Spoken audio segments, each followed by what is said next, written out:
What's up, everybody, and welcome back to the BallGame podcast. I am the innocent bystander, Matt Sullivan. I am Trunks. I'm Chris. And I'm Dean. As you can see, we have a very special guest today, Trevor Everett, host of the Two Pointers podcast. Thank you so much for coming on. We really appreciate having you. You want to tell the people where they can find you and stuff like that, and introduce yourself real quick for us. So. I first of all want to say I'm mad at Riv because I was going to ask him why his name was Trunks, and he literally did that last week. I'm actually really mad at Riv. I already let him know. All jokes aside, wild trade deadline. Super excited to talk to you guys about it. I'm Trevor Everett, like y'all said, from the Two Pointers podcast, cover the NBA, college basketball, and as the NBA draft starts to get cranked up here, the NBA draft as well. Love the NBA draft. So as it will start to be the main focus of everything I talk about, basically from April on. But yeah. I'm excited to talk to you guys about a wild deadline that kept me up all night. Real quick, where can everyone find you on your socials? It's 2 Pointers on Twitter, 2 Pointers on Instagram, and then everything else is at the 2 Pointers podcast. Got it. If you're watching on YouTube right now, please do be sure to leave a like, subscribe, hit that notification bell, follow us on all of our socials in that description below. But yes, obviously, Trev just said it. It is the trade deadline episode. And yesterday was one of the craziest, if not the craziest, trade deadlines I've ever seen in my entire life. So in any sport for that matter. So it was a wild day. And of course, the first trade that I feel like we all want to cover is the biggest trade possibly. Is it crazy to say in NBA history? Well, mid-season. The greatest player to ever get moved in a trade? Is that? Yes, but there was a trade that happened before that. No, but I want to. But yeah, overall, yeah, it was. I want to talk about KD, but yeah, Kyrie Irving. Yes, we talked about this the other day. Unfortunately, We made Trunks a full wasn't present. podcast about it, so go check that out. Definitely go Yes, check that sir. out. We gave our full thoughts. We'll touch on Kyrie today. Trunks, since you weren't here, what are your thoughts on it? I thought it was the right move for the Mavericks. They obviously needed to get some sort of star to play next to Luka. It sucks for the Nets, but I feel like where they were at, they had to move him. I feel like based off the trade they made afterwards, a few days after, they shouldn't have made the trade that they made for Kyrie. They honestly probably should have made the Lakers trade to get those two firsts rather than win now role players. But it happened, and I think they're in a bad situation, the Nets. So The Mavericks, I think they're in a great situation. I feel like they're a title contender now. And yeah, I'm excited to see what they do the rest of the season. Trev, what's your thoughts on the trade? I'm not gonna say anything that anyone else in the entire coverage of this hasn't already said. Offensively, I think it's just going to be unbelievable to watch. I came away going, okay, but like I'm with y'all. Like, what's their next move? Like, what was the thing that was going to be like, okay, let's retool a little bit? Because I do think those two, by any stretch of the imagination, like I wasn't ramping them up into the top two of the West by any means when that happened, but I wasn't even more so. We'll talk about KD in a minute, like you said, but that definitely changes that opinion. I don't know. I've always been one to trust Kyrie a little bit more than most. I think like everyone, I'm a little fed up with just in general the things that have transpired over the last 2 years. I wanted to ask a question. That was actually the part I had struggled with. Was we've seen enough now that we know that the last quote unquote normal Kyrie year, give or take, was technically the year before, the year they won the title in Cleveland, because that was the year before he asked out because he wanted to be his own team and that kind of thing, right? So that was not that that's not unusual for any star, right? Stars are going to do that. Yep. Is Kyrie Irving a Hall of Famer? Excuse me, first ballot. First ballot. I would say so. I think just because the first NBA the Basketball Hall of Fame is easier to get into than any other sport, yeah, I think it makes it. That I also agree with. I think if you were talking about credentials for like say the NFL Hall of Fame, how it's like incredibly difficult to make that. I think it's or the baseball or baseball, MLB. he wouldn't be in at all. No, he'd be. He might make it on like his fourth or fifth ballot, but I think in the NBA Hall of Fame, well, not NBA Hall of Fame, Basketball Hall of Fame, which makes the massive difference there. I think he is. I think he's first ballot. I think there's no question about it, especially for hitting the shot of shots in NBA history, arguably. So yeah, it's tough.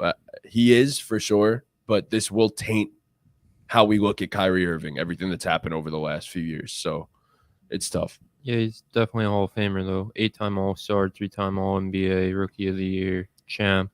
Shoots 40% from three for his career, averages 23 points. So, yeah, Plus, just the name value. He's all Kyrie, over. you know, I feel like he easily gets in. you know? I think the media kind of taints our view on Kyrie, and it kind of sucks that we have to think about him as this like kooky fucking player when No, from all accounts, he's an amazing teammate, a great human being, all that stuff. But it's just that he's not always the most self-aware human being in the world, which is kind of the issue there. he's a bit of a distraction, but Yeah, That's the reason I ask, and I just want people to be clear that I agree he is a Hall of Famer. I don't want this to get like clipped later and like, Yes. whoa, not a Hall of Famer, right? I mean, if you want to clip me saying that, I'll say it and we can do it. But I'll say it with fucking chest. yeah, but at the end of the day, like I'm bringing up the baseball point only because the Baseball Hall of Fame is completely media driven, and it is like there are guys that are blackballed forever. Like, whether they'll say that or not, it is what it is. If they don't change it, 100%. basketball, like I mean, Chris, I'm glad we brought up kind of all the stuff that we know about him, at least statistically and resume wise. If you're trying to take the whole career into consideration, right? Like, you only played 11 games at Duke. There's a lot of things that you can go, okay, maybe not around the edges, but I agree. Maybe necessarily, I don't know if first ballot just because of reputation. I think he might get on a weaker year, maybe the second time around. This will be fun to watch in 12 years when he retires.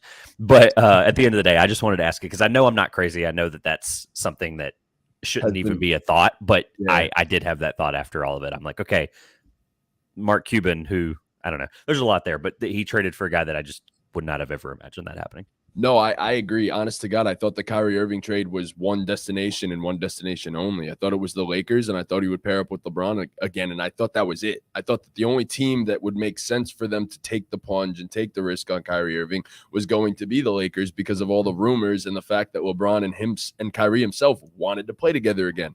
So I'll ask this to you guys. Do we think that he signed – this is for all of you. Do we think he signs long-term in Dallas? Yes. I think he will. I think there's a good chance, but I mean, not to keep, on the stereotype of Kyrie Irving being Kyrie Irving, but he could do anything at any time, and it's gonna surprise us. You know what I mean? He could just turn around in a couple months and be like, "Nah, I didn't really like it here." You know what I mean? He's barely played there, so who knows what he's gonna think in a few months. So yeah, he can leave and sign a minimum. With the if Lakers, they end up getting right? bounced first round for whatever reason, he might be like, "All right, well, maybe I don't want to be here. Maybe I want to just go play with LeBron and AD." So, I agree. Trav, your thoughts? Two things to consider is he wants a 4-year deal, which is why the Lakers didn't make the deal. Straight up, that was just the biggest they don't want to do. They wanted to do a 2-year deal knowing the window on LeBron. Yep. The thing that I have to also consider, and I didn't want to say this earlier when I spoke last because I don't know how it's going to come off, but it's going to take a lot of closed-door conversations. And what I mean by that is, for those who don't know, Mark Cuban is Jewish. So I think there needs to be some things. I hope that they made that trade in perpetuity, understanding that whatever had happened in the past, he's going to put behind them. They're going to have a business relationship that is completely professional. Taking down the apology might have been part of that. I don't understand that. But regardless, basketball-wise, I think he probably does re-sign there. Yes. Ultimately, I think they understand what they can get with those two at the highest potential. I don't think he's signing for a minimum anywhere. I think it's just a matter of he wants the one last contract. This is the contract that'll ride him off into the veteran minimum eventually. Yeah, I was trolling. I'm just saying because we don't know what Kyrie will ever do. So I'm just like, for all I know, he's going to sign. Oh, yeah. If he promises the Mavs fans like anytime in the next 3 months, he's gone. Like if he makes any promise, we know track record now. We can go, yeah, well, you've done that 3 times now. So that is very true. Yes. That's how you know he's now gone once he says I'm staying. So you look at child in his fucking face. But yeah, so we'll cover the trade that I was mentioning before because of the fact that this was the avalanche. This was the dominoes that fell afterwards. And this was the Kevin Durant trade. And in case everyone does not know the exact details of the Kevin Durant trade, the Suns got Kevin Durant and TJ Warren. The Nets, this is essentially the important part of this trade, received Mikal Bridges, Cameron Johnson, 4 unprotected first-round picks, and a pick swap in 2028, as well as 2 second-round picks. So I have to ask, what are our thoughts on Kevin Durant getting moved at the trade deadline? And what do we think of the Suns? Suns are scary, man. Thanks, Trunks. I feel like great analysis. I think they're gonna win it all, honestly, after this trade. Yeah, I know he's not healthy for like a week or two. He's still. out. No, he's out until after the All-Star break. Yeah. So it sucks. We got to wait to see him play, but I'm excited for it. Did you know that? I know this is the biggest one ever, but no midseason acquisition like this big has ever gone on to like win a championship. Yes. It doesn't. It takes more. It takes longer than half a season to really gel So, and get everything together. my counter argument to that would be, It's Kevin and I fucking feel the Durant. same way about Kyrie Irving in a sense that those are two of the few superstars in this NBA that I feel like, because I consider Kyrie Irving like borderline superstar. He's a superstar. He's right there. But those are two of the few superstars in today's NBA that you could plug in anywhere seamlessly and like they fit. You know what I mean? Like they're more than capable of playing off the ball. They're not these extremely ball dominant players. Especially a guy like KD, we've seen him play within an offense before in Golden State. So, and just basketball wise, I don't know if they're going to win it all. I'm still leaning with the Mavericks, but like that's going to be high level, high IQ basketball. You got a guy like Chris Paul, who we all know has arguably one of the highest IQs in NBA history, the ultimate floor general. You got a guy like Devin Booker, who just, I don't want to say the right way, but he plays the game in a way that it's appealing to the eye. Yes. Same thing with KD. They're shooting these tough mid-range shots, footwork, all that fun juggle. So it's just going to be like, and also that type of basketball normally translates well to the playoffs. So Deadpool says I have to I was stop with about the Mavs agenda. Deadpool, I'll never And you stop. still have fucking DeAndre Ayton as your fourth option, a guy who can come in and drop 35 and fucking 10, 15, whatever it Yeah. is. You know what I mean? I bet on his over on rebounds yesterday. he had 0.5. I know you guys hate DeAndre Ayton. I know you guys. Yeah. I know you guys aren't big fans when Hey, let me defend you though, because I'm with you. Like, what do you need him to be? You don't need him to be 35 and 12. You need him to be 10 and 11. You need him to be 12, 10, and 3 blocks. Like this is the perfect complementary piece for this team. I don't Because think that's all he needs to be. with DeAndre Ayton being a fourth option. I don't know. Okay, No, time out. whoa, Time whoa. out. Come on. No, Time out. because he's sitting there huffing and puffing. I agree with whatever Matt's gonna say right now. Time out. First of all, I don't think DeAndre Ayton is a bad basketball player by any stretch of the imagination. I obviously am trolling when I say that he's fucking garbage at basketball and he doesn't know how to play. I'm obviously trolling when I say that. But with that being said, he is incredibly soft. That is a fact. And also, you're right. I don't need DeAndre Ayton to put up 20 and 10, 20 and 12. I don't need that. You're right. But when has he ever been this defensive presence to be able to get 3 or 4 blocks every single game? When has he showed? He hasn't showed me that at any point, if I'm being completely honest. He's decent defensively. Don't get me wrong. He's solid on that end of the floor, but he's not anything that's going to change life for them. He's not a guy that's going to single-handedly make a defense capable or competent. And I don't see that out of Ayton. Is he is he a good offensive player? Not a great offensive player? Yes, sure, he is. But he's nothing special on the defensive end. So I don't know. I just personally, I think the perfect fit for them is just like, honestly, it's a guy like Nick Claxton or Jared Allen. I was about to say, I wouldn't be Like, surprised. or if Jakob in the Poeltl. offseason they explored Jakob trade Poeltl would have offers. been perfect. Yes, I completely agree. But So, what do you mean would have so- been? What do you mean? So his point is that DeAndre Ayton, when he's effective when he's getting the ball and Yes. he's getting touches. So yeah, in theory, you move a guy who's very skilled, top 7 at his position, whatever you want to say, for DeAndre Ayton, you move him to your 4th option. That's great, but he's a guy who's effective with the ball, so he's your 4th scoring option now. So his effectiveness, unless he really buys in on the defensive end, Yes. and since he's getting less touches now within this offense, he becomes some type of defensive force. You could have benefited. Like, I even sent it in the group chat yesterday morning. What if the Suns go and trade Ayton for OG Anunoby? For a team like that, you don't need a center who's gonna provide scoring from the post and finesse around the basket. DeAndre Ayton's game. You need a rim protecting rebounder. guys, just going to rim run Like But a Miles over Turner. and over and over again. And okay, but you're stuck with Ayton, and I think that I mean, you're not really. No, for it's the rest not- of the season, It's yeah. not like not a bad it's thing. not. Yeah, it's not a weak point. It's not like having Yeah. DeAndre Ayton at their center is going to cost them a championship. Like, he's a good player. He's gonna contribute at some level. I just feel like if you bring in Kevin Durant and he is your fourth option, no, he doesn't have to do as much in the offensive end. So yeah, he can focus on defense a little bit more, can be a No, little he bit more is. bought in. See, but that's the point because Ayton's always been one to complain about the fact that he hasn't been more involved. So therefore, you take away even more touches from him, and who's to say he's going to be more engaged? Here's We the could be talking about beautiful- Ayton that's less engaged. Here's the beautiful So- part about the NBA is he doesn't have to be a Phoenix Sun once August hits, right? Like they can move him because Yes, we know how the contract situation was up until the last minute, basically, and then Indiana basically saved Phoenix and was like, "Here's an offer that isn't actually that egregious, so and what he's worth, so we're going to match it because we'd be dumb to let him go." yes, And they have no reason not to, right?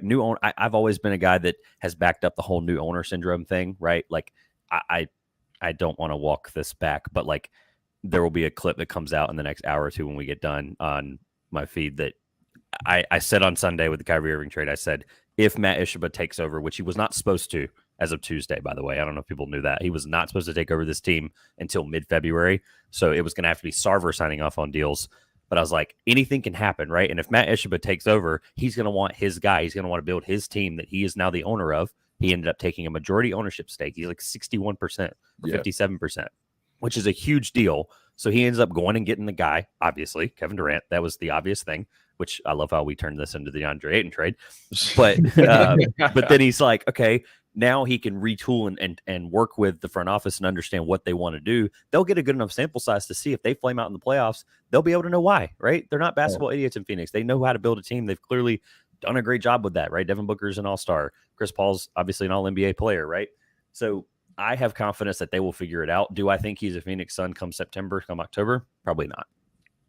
I think Ayton gets traded in the offseason for 2 role players because they're going to need to turn this into a 2-for-1 because especially with, I think what will be their downfall this season is their depth. And I know in the end, depth doesn't win championships, but realistically, they don't have any in a way. And sure, Torrey Craig's is a decent NBA player. Campaign is a decent NBA player, but Bismack Biyombo, decent backup center. And Deadpool put in the chat, we're going to see a lot of games where Biyombo looks like the Suns' best center, which I honestly, because he does what I they can need him agree to with. do Exactly. better than yes. Ayton does right now. So it's tough, but I do think Ayton gets moved in the offseason. I genuinely think that's going to happen. I thought he was going to get moved in this season, but yes, back to the actual trade that we're supposed to be talking about and not a potential trade that could happen in the offseason.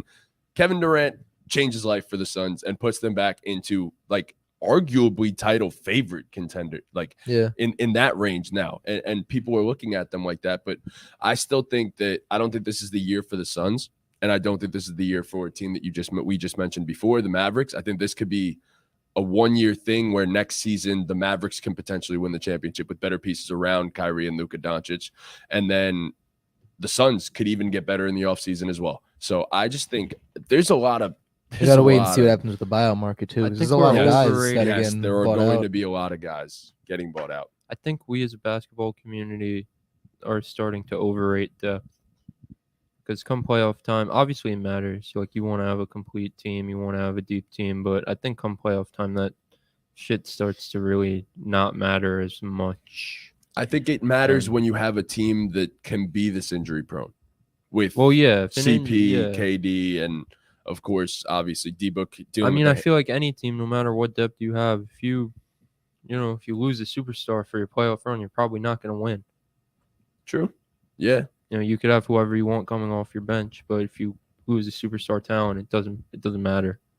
So yeah, no, I'd agree. Do we want to grade this one for each portion of the trade? I give it an A on both ends. I think the Nets were set on sending KD to Phoenix. It came out they didn't take any other calls from any other teams about him. So if that was Phoenix's best offer, you got a decent haul. You got Mikal Bridges, you got Cam Johnson, you replenished a shit ton of your draft capital because you had none, and now you have a shit ton of draft capital. So I feel like I agree with what a lot of people are saying for the Nets to trade KD and Kyrie and not get back a top prospect, a top young player is pretty crazy. Yeah, I actually have it right here in front of me.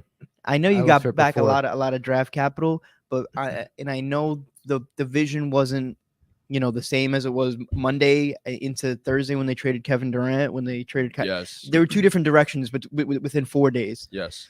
So the moves don't exactly line up, but to get back young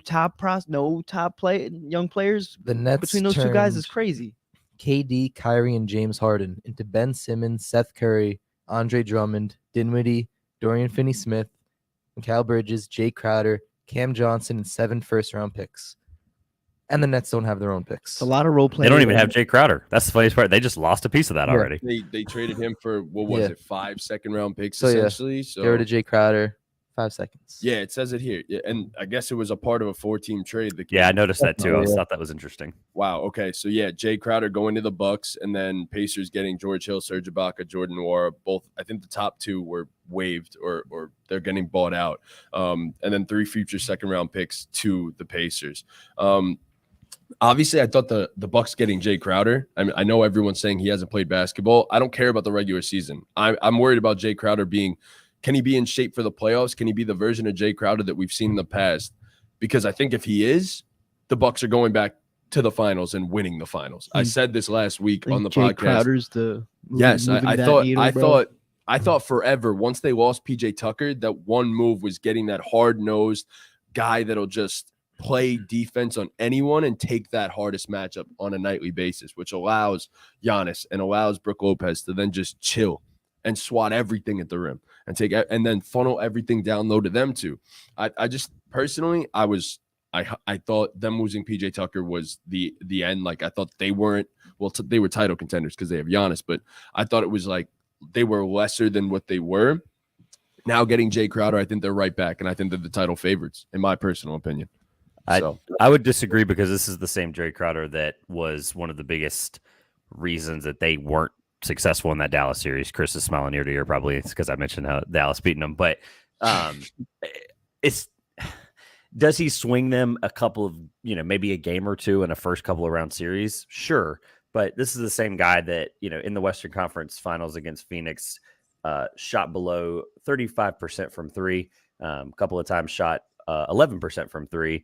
And obviously, when you don't play for what's going to end up being 4.5 months, it's that kind of defender who's aging. I do think he's going to be good for them. I don't want to sit here and walk myself back, but he is a huge reason for that collapse. And he's not. Don't ask him to do 15 and 10 anyway. Don't ask him 15 and 5, whatever. Don't ask him to do that anyway. That's the point. He's a supporting role player that I think is going to be important for Giannis. He does fit Giannis very well, which I have to say is good. He's that PJ Tucker mold you mentioned. It's really, really good. On Kevin Durant specifically, you've all said really good things, and I guess my point would be, Chris, get out of my head because you said every single thing I had written down. So you don't need Kevin Durant to be heliocentric, and at the end of the day, they're going to be amazing. Whether people like him, I'm a Devin Booker truther by any stretch of the imagination, and I just think that fit's going to be. He's not going to diminish any of his offensive ability. Like, he's going to still be able to do the things he wants to do. But what's going to be really important, and what I took away from this, was when he starts to do stupid things and take stupid shots sometimes in those middle of the third quarters when they need to keep themselves in games where they really could have came back against Dallas last year. That was a really big point where that third quarter they just collapsed. They couldn't do anything. Obviously, Dallas's defense was a testament to them. But the point is, having Kevin Durant there, that's going to be the guy to save you in those third quarter spots where you really need Devin Booker not to be the guy shot chucking at that point. Yes, 100%. And it's going to be super, super rare for the both of them to be struggling on the same night. That's not going to happen most nights. And then, if they are, who's to say CP3 doesn't turn back the clock in a game? Who's to say that he isn't capable? He's shown it recently, especially. He's upped his play. He's looked great over the last, I'd say, 10 or so games. And I don't know, man. The Suns team is fucking scary. Well, when you bring in KD, I think everybody else is a little bit of weight lifted off everybody else's shoulders. So I think he's going to be able to flow and do what he was doing and just be a passer, be a floor general. He doesn't got to drop 20 points. He could just put up his 12 points and 9 assists and call it a day. I think Chris Paul is going to average 13 assists for the rest of the season. Yeah, no, just passing it to all he's got to D-Book do. and He's KD and Ayton. Got to facilitate his offense, and that's it. I think he's the perfect point guard for them too, if we're being honest, because he's going to make sure all these guys get their shots, which is the best part about it. He is the point guard. It is He Chris is indeed Paul. the point guard. Yeah. No, I know. I think he's going to be a really good point guard this No, year. that's not what I said. I said he's literally the perfect point guard for them too. it's just perfect because he will make sure they get their shots in their spots. That's CP. He's the point guard, He's as you said. the prototypical point guard. Yeah. Point guard. Yeah, I agree. I said all that in my video. I think, like you said, Dean, everyone gets a weight lifted off their shoulders. I think Chris Paul is the best playmaker Kevin Durant's played with in his career. Kevin Durant's played with a shit ton of great point guards, all-time greats. But in terms of being a playmaker, Kevin Durant hasn't played with someone like Chris Paul. Yes. I think Devin Booker's life, having a guy like KD to take pressure off you, like you said, Trevor, in the third quarters when he's shooting them out of games, that doesn't happen so much when you have a guy like KD who you could turn to if D-Book ever happens to be struggling. DeAndre Ayton, like we mentioned earlier, whether he fits or not, his role becomes easier. So I think it's a basketball fit. I really do think it's a match made in heaven. I don't like the Suns. I hate them. I'm not a Chris Paul guy. I'm I'm gonna really love to hate not. them. But like just basketball fit wise, it's gonna be good basketball. So I know some of you mentioned the title part of it, right? I think, and I don't have all your names in front of me right now, so I think it's Trunks, right? That was the guy with the Trunks name, right? Is that you? Yeah, you mentioned it would like put them into this upper echelon of winning the title this year, right? So Denver has a four game lead on Memphis right now in the West, which the way the West is shaken up, the way Memphis is playing, that's unbelievable for them, and they're just continuing to roll. Some of you said that maybe this isn't the year because it takes less than or more than 6 months to get a team kind of congealed. If Denver and, let's say we put the Dallas series like last year, right? And whatever they played in the who'd they play in the Western Finals? I'm already forgetting. The Warriors. Okay, so then obviously let's just assume they don't make it. So if Denver plays Phoenix in the conference finals, who comes out? I would still think Denver. I think Phoenix. I think Phoenix. I think also. that's the matchup. If you're Denver, you don't want that matchup at all. Well, no one does. Well, obviously, but yeah, that's I think the worst possible case scenario for Denver. I don't think Denver is built to defend that team personally. Okay, and then they're gonna get Jokic played off the floor pretty quickly. I feel like, and I'm the biggest Jokic fan in the world, but he's getting played off the floor in that series, so it's rough. But yeah, I think honestly, I think it's Suns in 6. If I'm being honest, maybe even 5. What team would you think is the best equipped to beat the Suns? Honestly, that's my question. What team in the West is best equipped? Probably the Clippers. Yeah, I was about to say the Clippers. The Pelicans match up with them okay.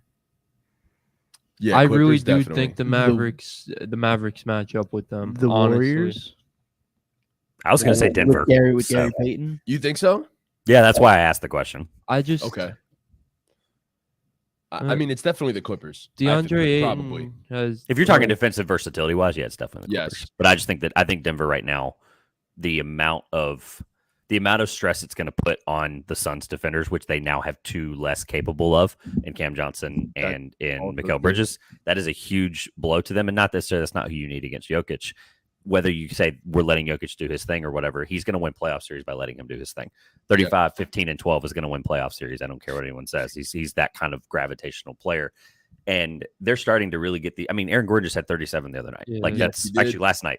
Literally last night. Against Orlando, yeah. Yeah. Okay, sure. Against his former team, that maybe there was some emotion there. But regardless, they lost. They have capable. They did. They lost on the road. They have capable pieces.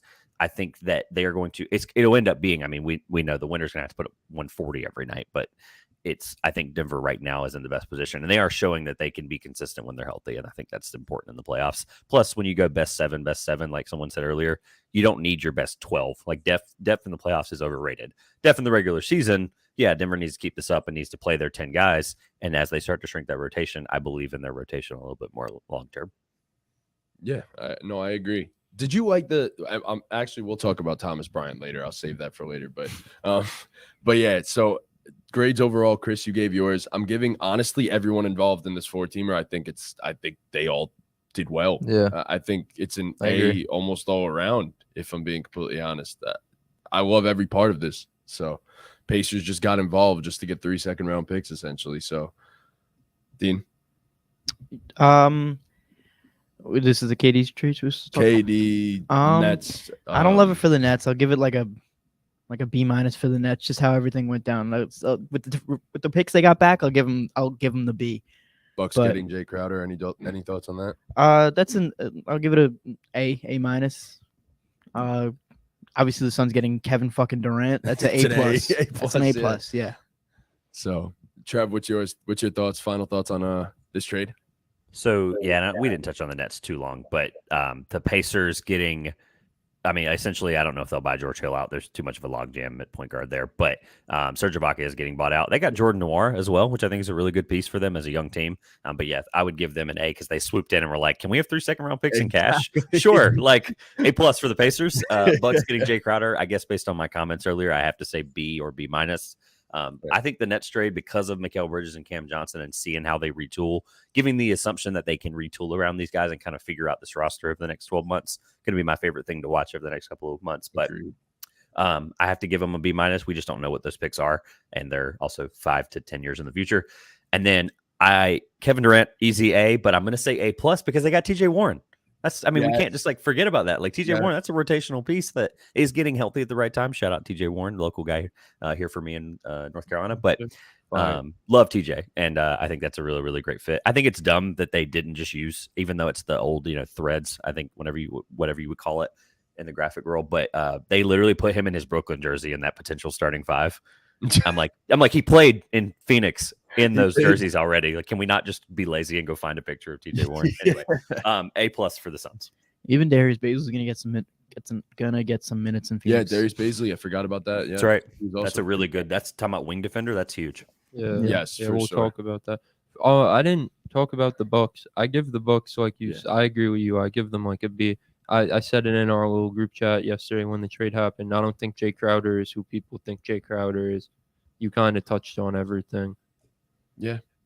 Okay. So we'll hop into this trade. This was the Raptors getting Jakob Poeltl, and the final details are the Raptors receiving Jakob Poeltl and the Spurs receiving Khem Birch, a 24 first-round pick. I wish I had the protections on these, and then 2 second-round picks. I'm assuming the first-round pick is, I think it's top 6 protected for the next 2 or 3 years, if I remember correctly. So yeah, what are our thoughts on this on both sides of the trade? Obviously, the Spurs, it's simple. Yeah. You wanted the draft picks and you got them. I was surprised that the Raptors became buyers rather than sellers. I thought everyone was going to get traded, and they ended up trading no one and actually adding a player. Yeah, I was surprised. I guess they want to wait till the offseason and see where the rest of the season takes them, which I guess is understandable because they have so many pieces. But I don't know. I feel like they should have at least traded one of their guys personally. But this trade I like. Jakob's obviously upgraded center.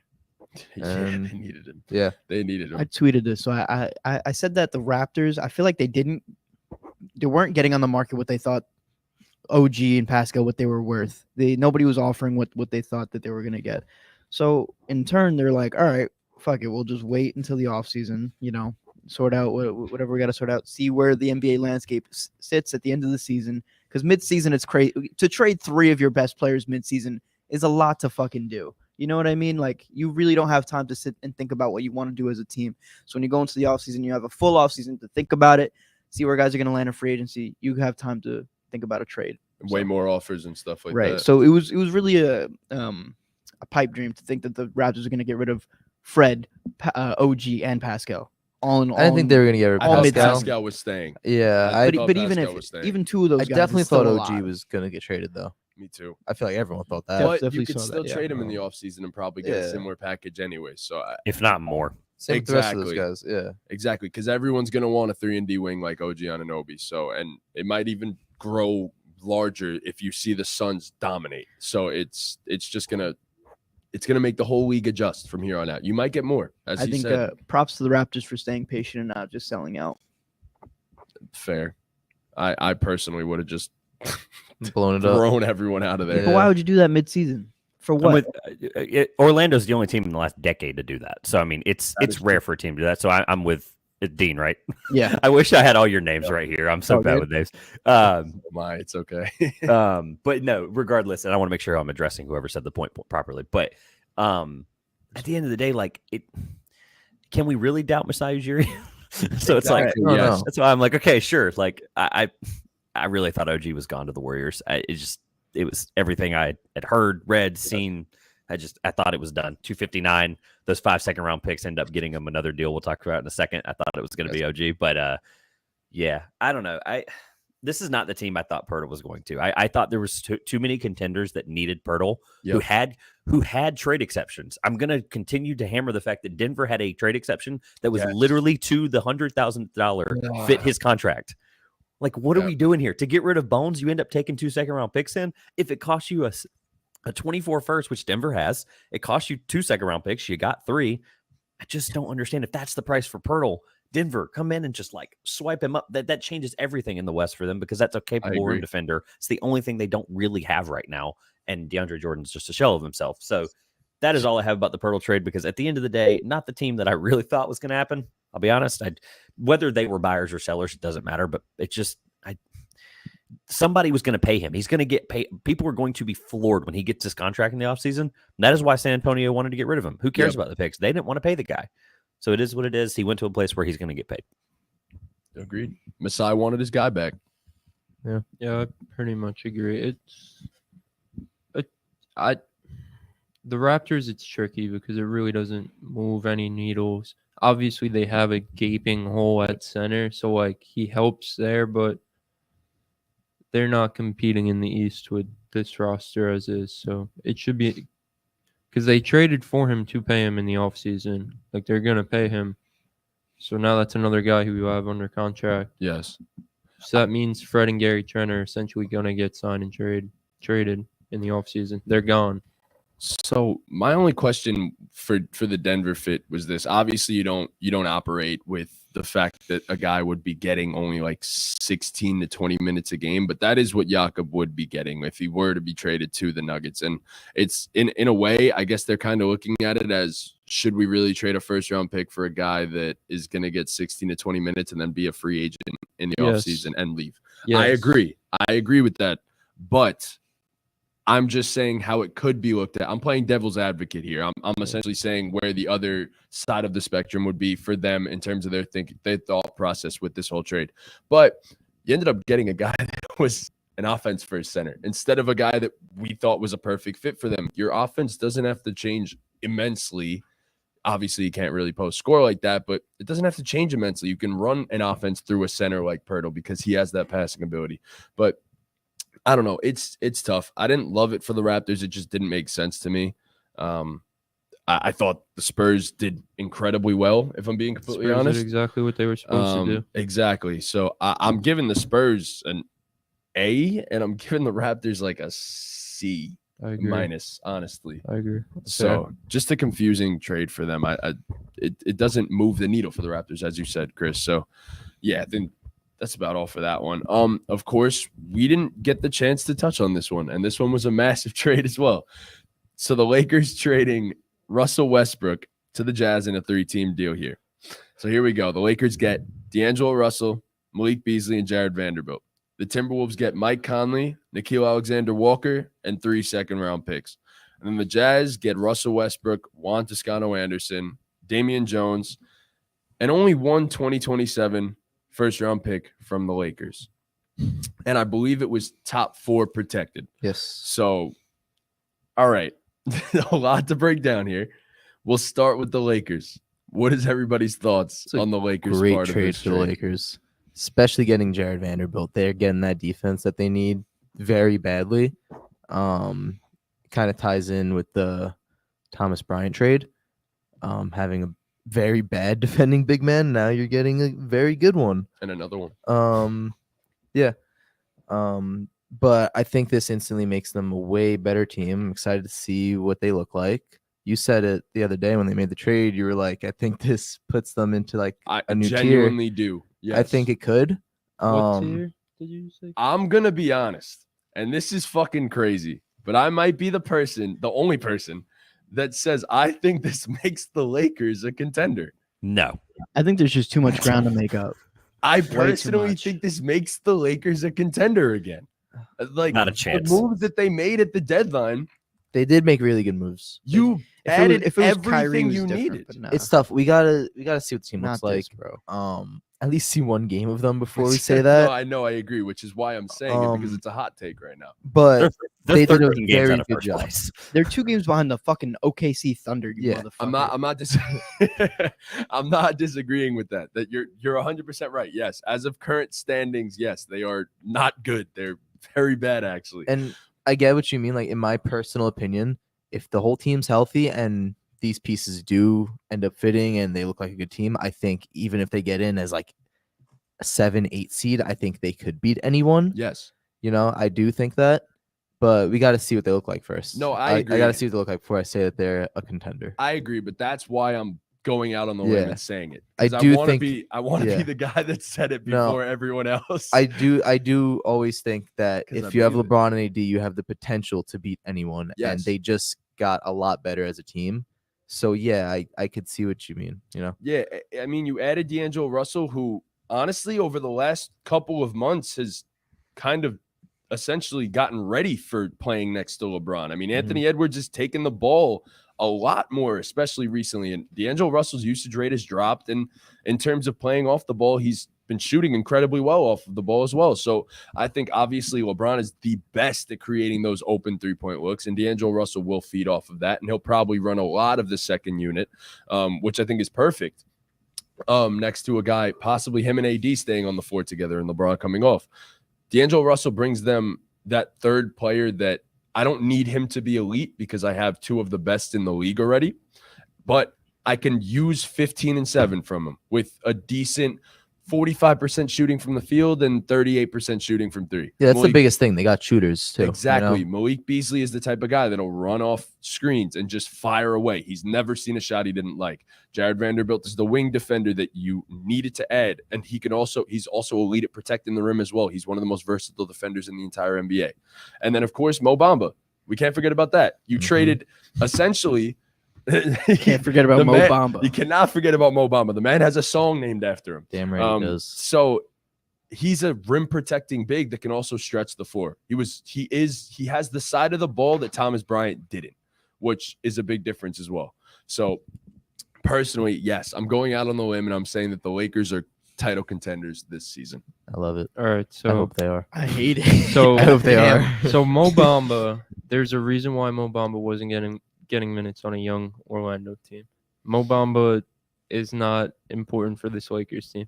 The idea of Mo Bamba could play alongside Anthony Davis because he could stretch the floor and he could block shots. But Mo Bamba isn't as good as the idea of Mo Bamba. That's first. I don't need him to play 25 minutes though. He's not going to even play. That's what I'm saying. I He think wasn't he will playing play. in Orlando, bro. I think he will get. He's going to play, and then he's 15 going to minutes show per game. why he wasn't playing. He has to be better than Wenyan Gabriel. Wenyan Gabriel's been Wenyan's good. been good He's for been them. good. Right. Yes, That's yes. what I'm Wenyan's so saying. why, good so for why them. do you need Mo But Bamba? Mo to give you Bamba minutes? should be better than Wenyan Right. Gabriel. Okay, You but traded for Jared Vanderbilt to play alongside Anthony Davis. even then, You that's fine. Traded Thomas Bryant to open minutes for Wenyan Gabriel. Mo Bamba is not better than Wenyan Gabriel. and if Mo Bamba doesn't play, I'm perfectly Right. okay with Wenyan So- Gabriel getting more minutes. Right. So either way, I mean, that's only my point. Mo Bamba doesn't move any needle. Jared Vanderbilt, I think, it's going to be a rude awakening for some people when he's playing in Los Angeles. That he's another guy. Same way I feel about Jay Crowder, who's just not who people think he is. He's a great player. He's very good as a rim protector. He's not that good of a perimeter defender. No, he's not. He's not this great perimeter defender like people think. He doesn't really stretch the floor. So, yes, in theory, he could guard fours, but the problem with Thomas Bryant, why you traded Thomas Bryant, was because he couldn't stretch the floor next to Anthony Davis. Jared Vanderbilt isn't stretching any floors. So, yes, in theory, it's a great move, but it's not going to be this seamless. You plug him right in, he's going to change life for everything. Malik Beasley, can't argue against Malik Beasley. That's a great pickup. He's a shooter. The Lakers needed shooters from the wing position. Can't argue anything about that. But I will say shooters, when they come and play with LeBron, instantly forget how to shoot the ball. So we'll see how that most of them. Most of them definitely do. Most of them. I think So we'll Malik see. Beasley will have the adverse effect, if I'm being completely honest. We'll wait and see. It definitely can't say anything about that pickup. The D'Angelo Russell pickup, it's iffy because we've seen D'Angelo Russell be really good as of late, but we also seen D'Angelo Russell struggle in the beginning of the season. So He's not consistent. That's Okay, just so what it I'll is. phrase it and like I this, agree. though. Before you go, I definitely get your point about the fit in Los Angeles compared to the fit in Minnesota. He's not really being asked to be the lead guard, and get others involved. He's just asked to go and get a bucket. So I think that helps him. But like even when D'Angelo Russell's role is to go get a bucket, like we could see him. We've seen him struggle before. You know what I mean? Yeah, for sure. And that's why I said you don't really need to worry about if those struggles do necessarily come, because you also have a guy like Austin Reeves that could just step in the starting lineup, and all you need him to do is play tough, hard-nosed defense and shoot some threes. If D'Angelo Russell had to sit the bench a little bit, Lonnie Walker has been solid for them. I mean, not to mention, obviously, you got Malik Beasley and stuff. I mean, they now have depth, which I couldn't say for them, 2 weeks ago, 3 weeks ago. I mean, the depth has completely changed. And I think that's a great thing for them personally. And I think it gives you a lot of lineup versatility, which is beautiful as well. So, Trev, I'd love to hear your thoughts on the Lakers. All right. Lakers hat off because I need to be constructive. So there's a lot to unpack there. And I think you all said good things, but I want to tear them apart for a second, only because I want to be constructive of, first of all, Wenyen Gabriel is not as good as everyone's making him out to be. I'm sorry. I watch every single game. He is a liability. Now, granted, third-year player, I think Mo Bamba is at least going to be a little bit more versatile. You mentioned the three, not as good of a finisher at the rim, which I think is important, and he is a better rebounder. So regardless of the Mo Bamba points,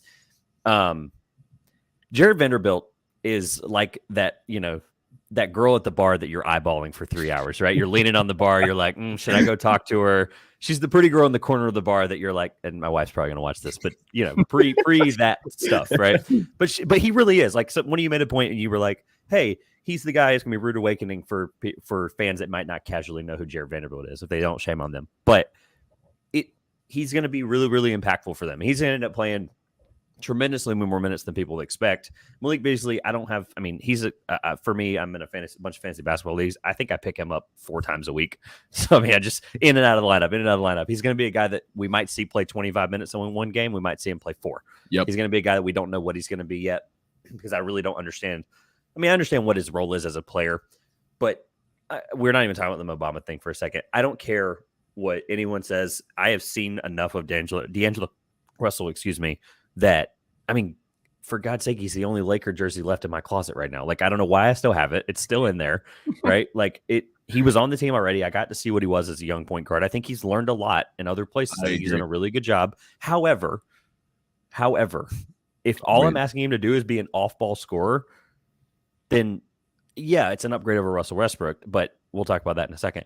But I just don't know if I don't care if it's D'Angelo Russell being a 15 point per game scorer off the ball. I just don't think the fit's great. I just don't think he's we got to see enough of Anthony Edwards where I was saying all offseason that regardless of Rudy Gobert, they had a point guard problem, not a center problem.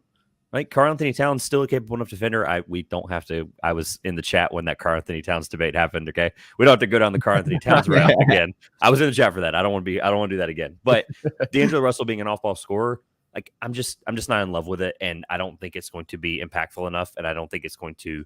I think it makes him a play, better than a play-in contender, like 6th seed. But to be and I'm going to kind of be the devil's advocate here. If you all think 13th, 12th, whatever they are in the West right now, you're thinking they're going to be top 3, 4. If you're a contender, you're a top 4 seed in the West, right? So I think it's going to balance them out, and I think it is going to give them depth. I think that is really important.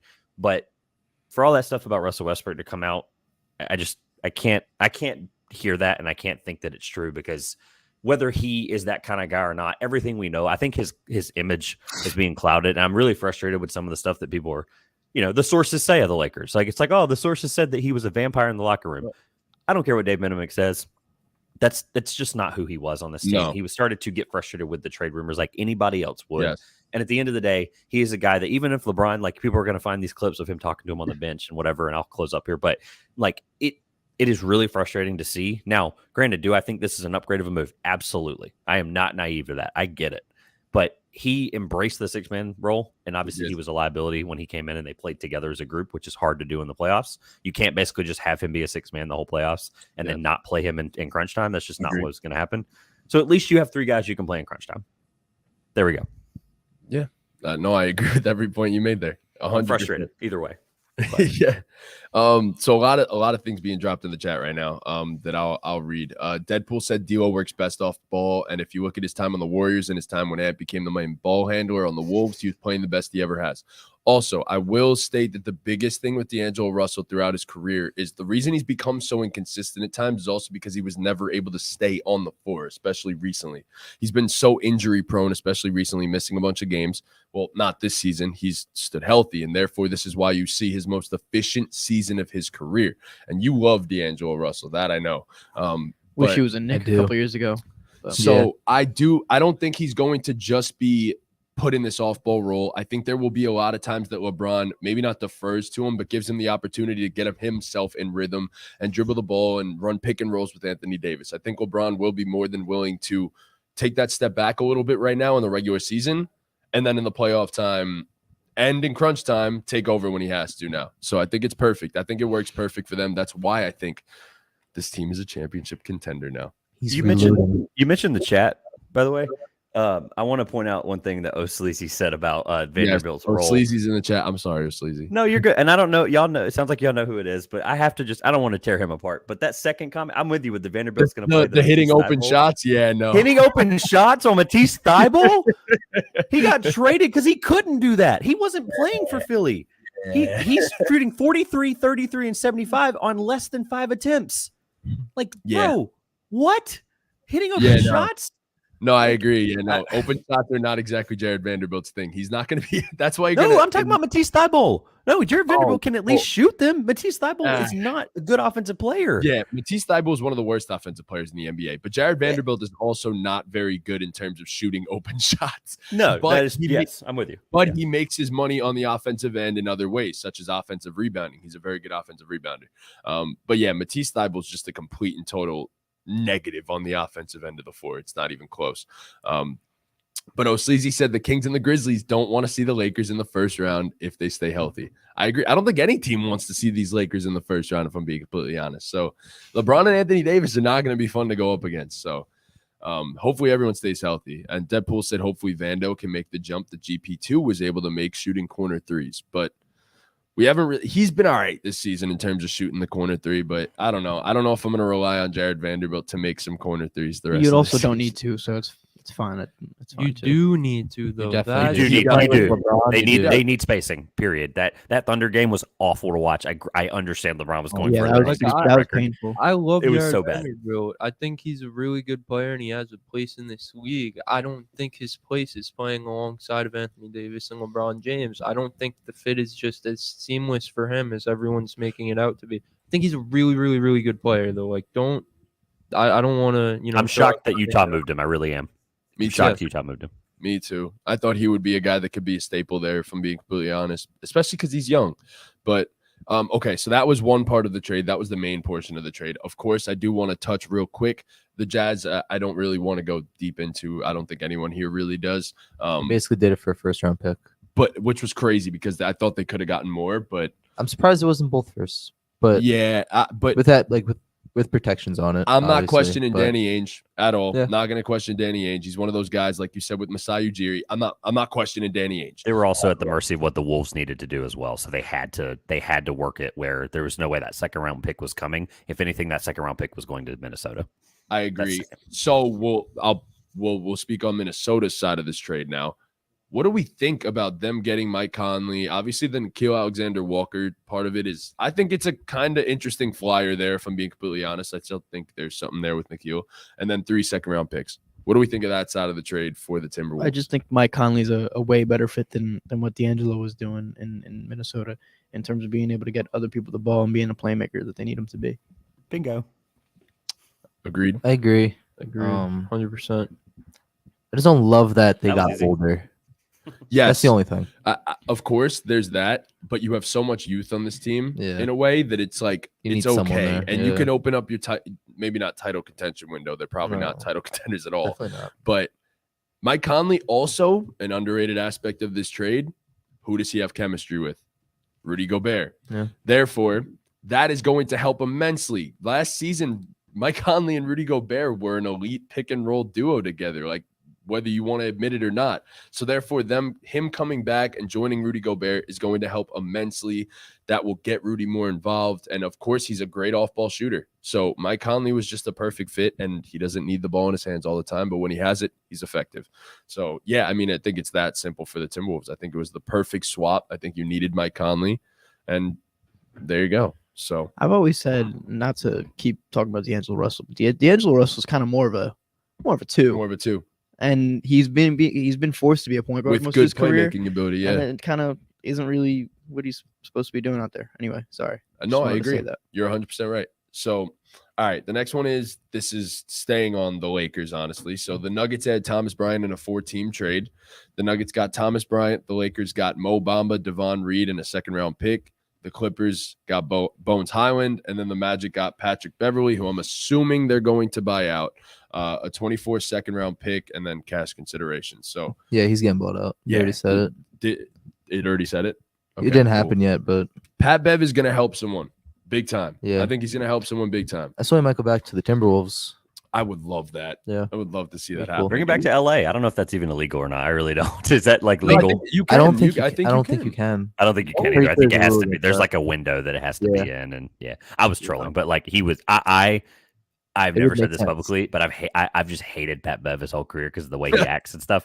And obviously he was a Clipper for a while there too. So I have always disliked Pat Beverly, and then it's kind of funny. There's every sport has these guys, but like once he's on your team, you love him. Yep. I love Pat Beverly. Like I'm in now for life. Like he's been on my team. I take back everything I've ever said or thought about I him. like his story too. His Yes. Yeah, in the it's NBA. important.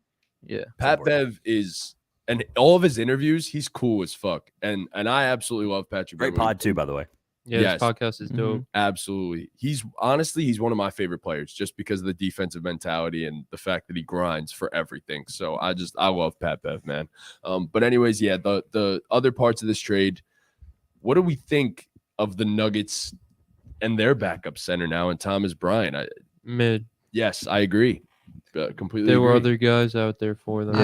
I I'm mean, disappointed. it's better than fucking DeAndre. Oh, yeah. Yeah, they made an upgrade. DeAndre Jordan. Definitely I almost made said, an I almost said upgrade. Ayton, but 100%. I just think They could have done better. there were other guys out there for the Nuggets. I'm disappointed in the Nuggets deadline. I agree. how DeAndre Jordan was still getting significant minutes is Yeah. beyond me. I've been saying It that was for hit like or miss. a It should have season been. and a No, he half. won't. Stop Should have it. been- Yeah, right. Thank Dwight God. Howard should have been there. DeMarcus Cousins should have been there. Yes. Dwight Howard is not. Dwight uh, Howard would have been perfect. in DeAndre Denver, Jordan's terrible. but Can you imagine a Dwight Howard Jokic would Should to have been Dwight out there Howard 3 lob? years ago. Oof, have- Jokic to Howard that lob. would have been crazy. been awesome. would've been But crazy. I actually just saw a report like 10 minutes ago. The Nuggets are eyeing Reggie Jackson. Okay. Wow. So if he gets bought out, he's probably going to the Nuggets. I- guess I- That That's makes cool. no sense to me. it, guess it it's does whatever. make sense. I think it makes So a it why lot of do you does. sense. trade Bones Highland if you're Oh, just yeah, gonna that- get Reggie Jackson? Bones Highland is younger. He's under team control. I If don't- the coaching staff stuff is true, don't want Yeah, a guy I like get- that on the team. It is what it is, but it's frustrating because I think the Clippers, for everybody involved, I think the Nuggets wanted to keep him. I mean, he was going to be up for a paycheck eventually, Yep. but Yeah. Bones Highland to be gotten for 2 second-round picks, it's just, I mean, man, shout out Crazy. to the Clippers. I for that. completely agree. That's what I was going to say. I think that's the best part of the trade. I think the Clippers made Yeah. out incredibly well They getting did. Bones in this Yeah. part of the trade. I think he's he can get played off the floor defensively. There's no doubt about it. But I mean, in terms of microwave scoring and just catching fire at any given moment, Bones is arguably one of the best in the league on the bench to be able to do that. So I love that for the Clippers, and especially because they didn't have many guards. They really have none anymore at this point. So Russell Westbrook probably heading to the Clippers, though. So, do the Clippers plan? Well, I know we'll get to the trade, but do the Clippers plan on keeping Eric Gordon? Yeah, I don't think see why so. not. I would think so. I have a feeling it's a rental. Oh, you mean You mean, like, Pat? buying him not out, Paxson. right? Yeah, I mean buying him out. No, Yeah. I don't see why. Oh they would. no, they're keeping Eric I Gordon. could see a world where Bones pretty sure he's a Highland free agent ends after the up season, and though. it's not even a better situation for him, and he's not even getting minutes. I agree. I So- think Bones. I don't think I Bones think is if going to you're, get many I think minutes. if you're the Clippers, obviously you do this trade 10 times out of Yes. 10. You take it 2 second-round picks for a guy like that, but will he be significant for them come playoff time? We'll see. He'll Eric- fall into the Luke Kennard situation. Eric Gordon is, and Luke Kennard was a cat. I will talk about that in a second, but as I have some thoughts on that. But Luke Kennard, Eric Gordon is Norman Powell insurance. So if Norman Powell has those 5-point stinker games off the bench, which he's capable of having 30 off the bench, we've seen that before in Toronto and Portland, but he's just very safe 3-point shooting off the bench that Norman Powell might lack if they need it to be there. And also, Eric Gordon has that threat of pulling up from 35. So there's very few guys in the league that are capable of that. Eric Gordon is one of those guys. We forget how good he is because he's been in fucking Houston, just rotting away over the last couple of years. So, I mean, Eric Gordon going to the Clippers, this is where it all began for him, is it not? So yeah, I mean, the reunions. But yeah, Fool I mean, says, where will Bones find minutes if the Clippers get Russ? That's exactly what I was. yes, I don't think he will. Even if it's not Russell Westbrook, I think the Clippers are going to get some buyout point guard. I'm sure Bones will get minutes in spot games, but will he be a major part of the playoff rotation? Well, I don't know. We'll see. Agreed. So of course we spoke about the Mo Bamba situation and stuff like that, but all right, We can skip that one. apologies to Bruno Fernando, Garrison Matthews, Justin Holiday, and Frank Kaminsky. We don't give a fuck about you. I'm not gonna to be fucking brutally honest. It's one way to put it.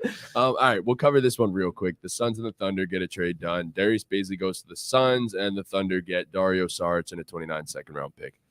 I honestly think it worked for both sides. Yeah. I think it was a good trade for both sides. You get a pick if you're the Thunder, and Dario Saric, who, I mean, he's still a decent player. He's looked better recently. Darius Bazley's a wing defender, and he's a big man in a way that you could play small ball big with him, and it's a versatile lineup. So, good trade on both sides, in my opinion. Yeah, I'm solid. Yeah, Not Darius much to say. Bazley's a really good defender, man. Yes. The game he got played out of the rotation in OKC, but he's a really good. He's gonna help this Phoenix team. For sure. Think the Thunder, obviously, you get picks. So Simple. this is another, honestly, we could say big one. It is a big one because of how it played out, really. So the Pistons received James Wiseman, the former second overall pick. The Warriors get Gary Payton II back and 3 conditional future second-round picks. The Hawks receive Sadiq Bey.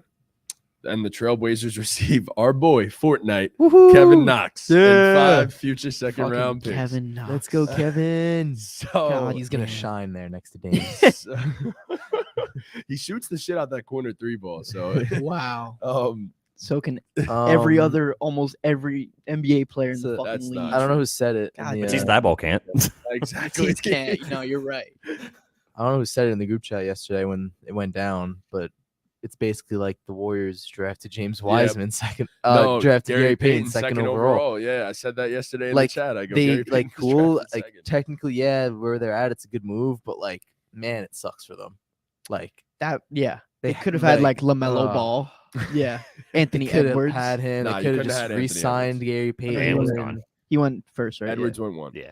But Could have had LaMelo Ball LaMelo. next to Yeah. Steph Curry and Klay Yeah, Thompson. they But fucked that one up. gonna instead, be you have honest, Gary Payton. I'm gonna be honest. I would have rather you would just pick Denny. Like obviously hindsight's 2020, but yeah, I still no. think he was a better fit in a You- way. At for the, the you at wouldn't the have time, even system. You I wouldn't have thought it picked was. any two. I thought it was the right move, honestly, for them Yeah, at the well, time. obviously, Getting hindsight's James Wiseman, 2020. but I you know, mean, James it made played, he was the perfect fit. he played half a college game. Didn't he play? Nah, like he played like 2 4 games? games. He played like Yeah. 4 college Barely games, and fucking that was played. it. Yeah. Yeah, 4 for Memphis, and then he was done. Yeah, I Gary- thought James Wiseman was the right pick for them, in my opinion, at the time, Look, because he fit. But I'm now we're just- here. I'm just saying, And- getting Gary Payton back was a good move. Yes, it was. Did it cost your former second Sucks overall how it pick? happened. Yes, but but- here's my thing. James Wiseman, whatever he can turn into, he was never going to turn into on the Warriors. The opportunity wasn't there, and he just at this moment in his career, and especially by the time his rookie deal was done, English, Good job. he wasn't going to get playing time for them, and that was obvious. So I think, is there a future for James Wiseman? Possibly. I don't think so. I I just hope don't think so. it's. I don't think it's there with him. I was saying he was the but- next Tim Duncan. Yeah, you are That's pretty fucking insane. crazy. Just because of like how the God damn, situation was, when like the Warriors were crazy. hurt for like that Oh, season, and they were still no. a great team. Tim I was saying Oh, the this- hypothetical's not- great. no, Oh, I get you. Duncan, I get if you're you. watching this, No. I'm sorry you had to hear No, that just now. I didn't Holy think he was shit. going to be as good as Tim Duncan. I thought like the situation would be like the same in a way. the disrespect. Oh yeah, Like, they the they start of definitely his were career. same, but You know? Yeah. Yeah. Yeah. He got a ring, so it kind of worked out. But I think for the Pistons, it's a good. It's a solid good pickup. flyer. It's Yeah. a good flyer for the Pistons, but it costed Sadiq Bey. The Pistons like their second overall. Big thank man you. work out. It's not even. They'll say the Wiseman's not even the most important piece of this trade. Atlanta Yeah. Atlanta, who's trying to be a contender, gets a really capable 3-and-D player. Who, by the way, I'm gonna put it out for you guys. I am a Sadiq Bey truther, so I'm gonna cloud this conversation more than I should. But he is unbelievable. He's a 14.5 point per game scorer. 35% from three. Obviously, his shooting efficiencies inside the 3-point arc aren't as good as they should be, but he's a capable free throw shooter, 86%. He's a guy that can defend your second best player on a championship team. Like, he's a capable player, and I just realized he's also from Charlotte, North Carolina. Shout out to Sadiq Bey. But I really like Sadiq Bey. I think it's fit-wise, it's huge for Atlanta. They keep John Collins, so essentially it would be, they could rotate John Collins and Sadiq Bey in and out if they needed to. This is a really, really great move for Atlanta. I think it's the most important piece. Talking about Atlanta, not moving John Collins is kind of like a big kind of thing. No, They wanted a lot for him though, so I kind of get it. Look, They've been wanting a lot for him for 3 years. He's still a very good player. I'm going to be honest. He's still a very good player. Is it the perfect spot for him? No. Especially with Clint Capella there, it's hard for him to constantly be running in the pick and roll, which I think is the best possible fit for him because he's such an athletic big man. But in the end, I mean, it's tough, but I'm going to look at the fact that they got Sadiq Bey, which is perfect for them because he gives you a lot of lineup versatility. I mean, I'm trying to look at his catch and shoot metrics. He's a better catch and shoot player than, what he's been asked to do there in Detroit in terms of he'll get better shots with DeJounte and Trae Young. They're also asking him to do a lot of stuff off the dribble in Detroit, which maybe he's not incredibly comfortable with. And I think it's a perfect fit. I think he'll be able to focus more on the defensive side of the ball. And, of course, he's already a solid defender, and who's to say it can't get even better? I agree. I think Atlanta made out well here. Detroit, it's interesting. I get it from their perspective. I think Sadiq Bey probably capped out in Detroit. Like, that's what Sadiq Bey would have been in Detroit. He wasn't, going to emerge to be anything else. James Wiseman at the end of the day is a guy who, in terms of upside, there's still bless you. In terms of upside, there's still something there. But I was talking to Ortiz about this last night. Say Detroit ends up with the number 1 pick. You're drafting Victor. So now you have a huge logjam in the front court. You Victor, you have Jalen Duran, you have James Wiseman, you have Isaiah Stewart, and you have Marvin Bagley for that. I think you're more than fine with moving on from Isaiah Stewart and James Wiseman. No. If you draft Victor, what the fuck are you talking about? Wiseman, yeah. Beef stew is good. Beef stew is really good. Saying, I get that, but if you draft Victor, you don't need Isaiah Stewart. I'm sorry, you do not. Victor's not going to play center anyway. Like, why can't you play them next to each other? I agree. Yeah, I guess Isaiah Stewart's been playing the 4. So I'm saying if you were to get rid Victor's of going to play the 4 more than people realize. He's going to play the 4 because he can stretch the floor. His not mobility efficiently yet, but it just brings some questions up because you did give up Sadiq. Like, say you do get Victor, then it's like, okay, James Wiseman probably isn't a part of the long-term plans because I take Jalen Duran clears everyone. He's the best center I've seen in my entire life. Well, you rebounding, blocks as a role man. See, they plan on starting Wiseman. Yeah, I don't know Over Duran. That's fucking I don't know. crazy. I love that. You didn't see that? I love it. Shut up, Trunks. Fuck you. I love James Wiseman. But I'm sick of this shit. But Jalen Duran's the best. Beef Stew, I think, has shown this year that like he needs minutes, and then you draft Victor's Victor. So then essentially James Wiseman's out the rotation in And a then sense. you have and Marvin Bagley. And you traded Sadiq Bey for a guy, James Wiseman, who's out of your rotation. Is it crazy to pose if the Pistons were to get the first overall pick? Do you possibly trade it? No. There's no chance. Just Victor because any other year, yes. Highest touted. What happened, Trev? Any other year, yes. But I'm sorry, this is one of the greatest things. And by the way, you draft Victor. If they get second, like it's not like Scoot Henderson. Like you don't even think about it twice. I don't care what you have with Kate Cunningham, Jaden Ivey. Scoot Henderson's the second best guard I've ever seen. Like, and I'm not trying to. I'm a little Jalen Duran thing threw me off. I'm still trying to gather my thoughts, Chris. But Scoot Henderson, like I got to see John Wall play in person live, like when he was in high school. That is something I don't take lightly. Scoot Henderson, it is literally like just I can't even any other draft. He's 1, and then there's the gap that we think between 1 and 2, like normal. Yeah. And if Detroit takes him, Detroit's going to be fine regardless. If they get the 5th pick, they'll get a conglomerate of Jarris Walker, which I think would kind of make this whole situation and conversation confusing. But they'll get somebody like Brandon Miller if he's available at 4. Yes. One of the Thompson twins, Osar, can play off the ball better than Amen can. So there's an unbelievable fit here for Detroit. I'm just not sure it was worth the cost of Sadiq Bey, he will cost something very soon. He will cost probably 80+ million. Yeah. Okay. Yeah, I agree. Real quick, just to touch on the draft, I just want to ask your opinion on this. Which of the brothers do you think is going to be the better NBA player? I'm really glad you asked it that way because I am not in on both of them just yet. Like I have them in my top 10 like everyone should. But it's so hard to answer that question because I've actually thought of that because it is tough. Only reason it's tough is because I'll give the example. So I have an episode of Draft Chat going out. What's today? Friday? God, I don't even know what day it was. Tomorrow morning. It's going out Saturday morning. And it was with a good friend of mine, Trust the Buzz. And we talked about the Hornet scenario where if he goes to a place like Charlotte, where I think Amen's development, he's going to need the ball for the first few years of his career. So if he goes somewhere where he's not getting the ball, his development's going to stunt pretty strongly. I think because of that being said, I think Osar has a better chance, and people are probably going to overreact to this, but Osar has a better chance to be a better NBA player long term because I think he's going to be able to develop quicker and better because of the fit and the role he'll be able to have.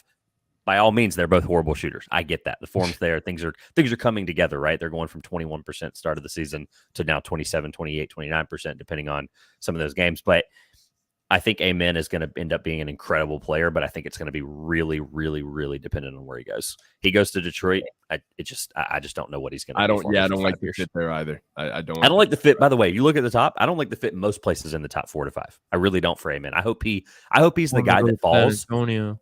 I hope San Antonio, actually, yeah, that's a good piece there. So if San Antonio's, that's the one. Yeah. Jeremy, that's probably the best tough, but yeah. No, yeah, I think that Amen. That's good. San Antonio is probably your best fit in the top 4. I think he should be a really good guy for a team that's gonna like. Oh wow, he fell 3 spots. We had him 2 on our board, and he just fell 3 spots. It's like he's gonna be that guy. I think in the middle of the first 10 picks, and I think that'll be good for him. Agreed. And it just depends on the fit. So that's a good question. I think Osar is probably my answer. When I did my first little mock draft TikTok, I had them both in the at 3 and 4. I moved both of them as of recently below Keontae George and Brandon Miller as of now.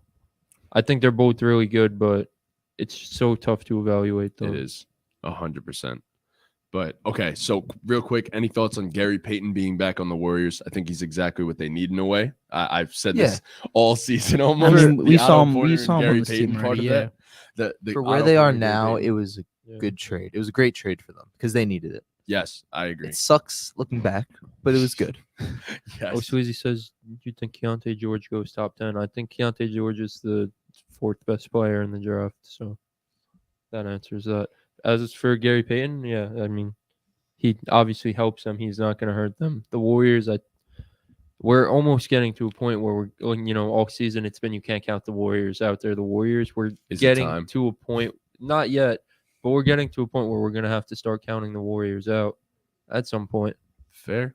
Y'all called me crazy. Nope. We did call you crazy. Shut up. You didn't even mean to riding. do it. I am the LeBron. I'm still riding the I am. Warriors bandwagon until the day they aren't in the fucking picture anymore. I don't give a fuck. You have Curry, Clay, Dre. I called it. They just won a championship. They Andrew could fucking Wiggins. turn it around. Fuck Andrew Wiggins. The one thing is just like you have Curry out. What did Andrew Wiggins do? I love Jordan Poole. You have Curry out for another extended period of time. You're sitting at 9 in the West right now. Like, what if you miss the play-in altogether? Yes, I I doubt agree. that happens. Doubt it happens. I'm just saying. Yeah. Lakers are going to get in there. You need Jordan Poole to really step up. You really need him to not be inefficient like he's been a lot of the season. I know he's turned it up over the past month, but he's got to be better. Yeah, Deadpool said in the chat that GP2 was super happy to be back on the Warriors. I can assume that he was perfect there. And then he said he never wanted to be on the Blazers. But here's the thing: this shows go get your money. Go get your money. Don't take less for a team. If they really want you that bad, they'll find you. They'll get back to you and all that stuff. Go get your money. Secure yourself. Don't take It also less. saves Golden State, like over the next few years, moving Wiseman and getting GP back, and then the way his contract scales, Yes. it's going to save them. I think it's $8 million this year, and then $26 million next year. Yes, it is. So people are going to, and that's all I want to make a point of that is just, I think people are going to look at this and go, you paid 5 second-round picks for a guy you could have re-signed, that he wasn't going to get re-signed because they could not re-sign him. The money just wasn't going to work. And for them to get him back, granted, he is costing more money, but for them to not be a luxury tax repeater, this is a really, really important, which they are anyway, but this is a really, really important deal for them because of the money they are going to save. So that's why people are going to overreact. For sure. Okay, so this is a quick one. The Pelicans traded for Josh Richardson, and the final details were the Spurs getting Devontae Graham and 4 second-round picks. Everyone was throwing second-round picks around like they were absolutely nothing. So Josh Richardson is now a Pelican, which deepens an an incredibly deep rotation even more. He's another wing defender, can hit the 3. I think he fits incredibly well next to the best 2 players, the 2 top players on their team, and Brandon Ingram and Zion. And I mean, a good trade for the Pels, I think. I personally, if you trade a bunch of second-round picks, I don't care if you give up 20 of them.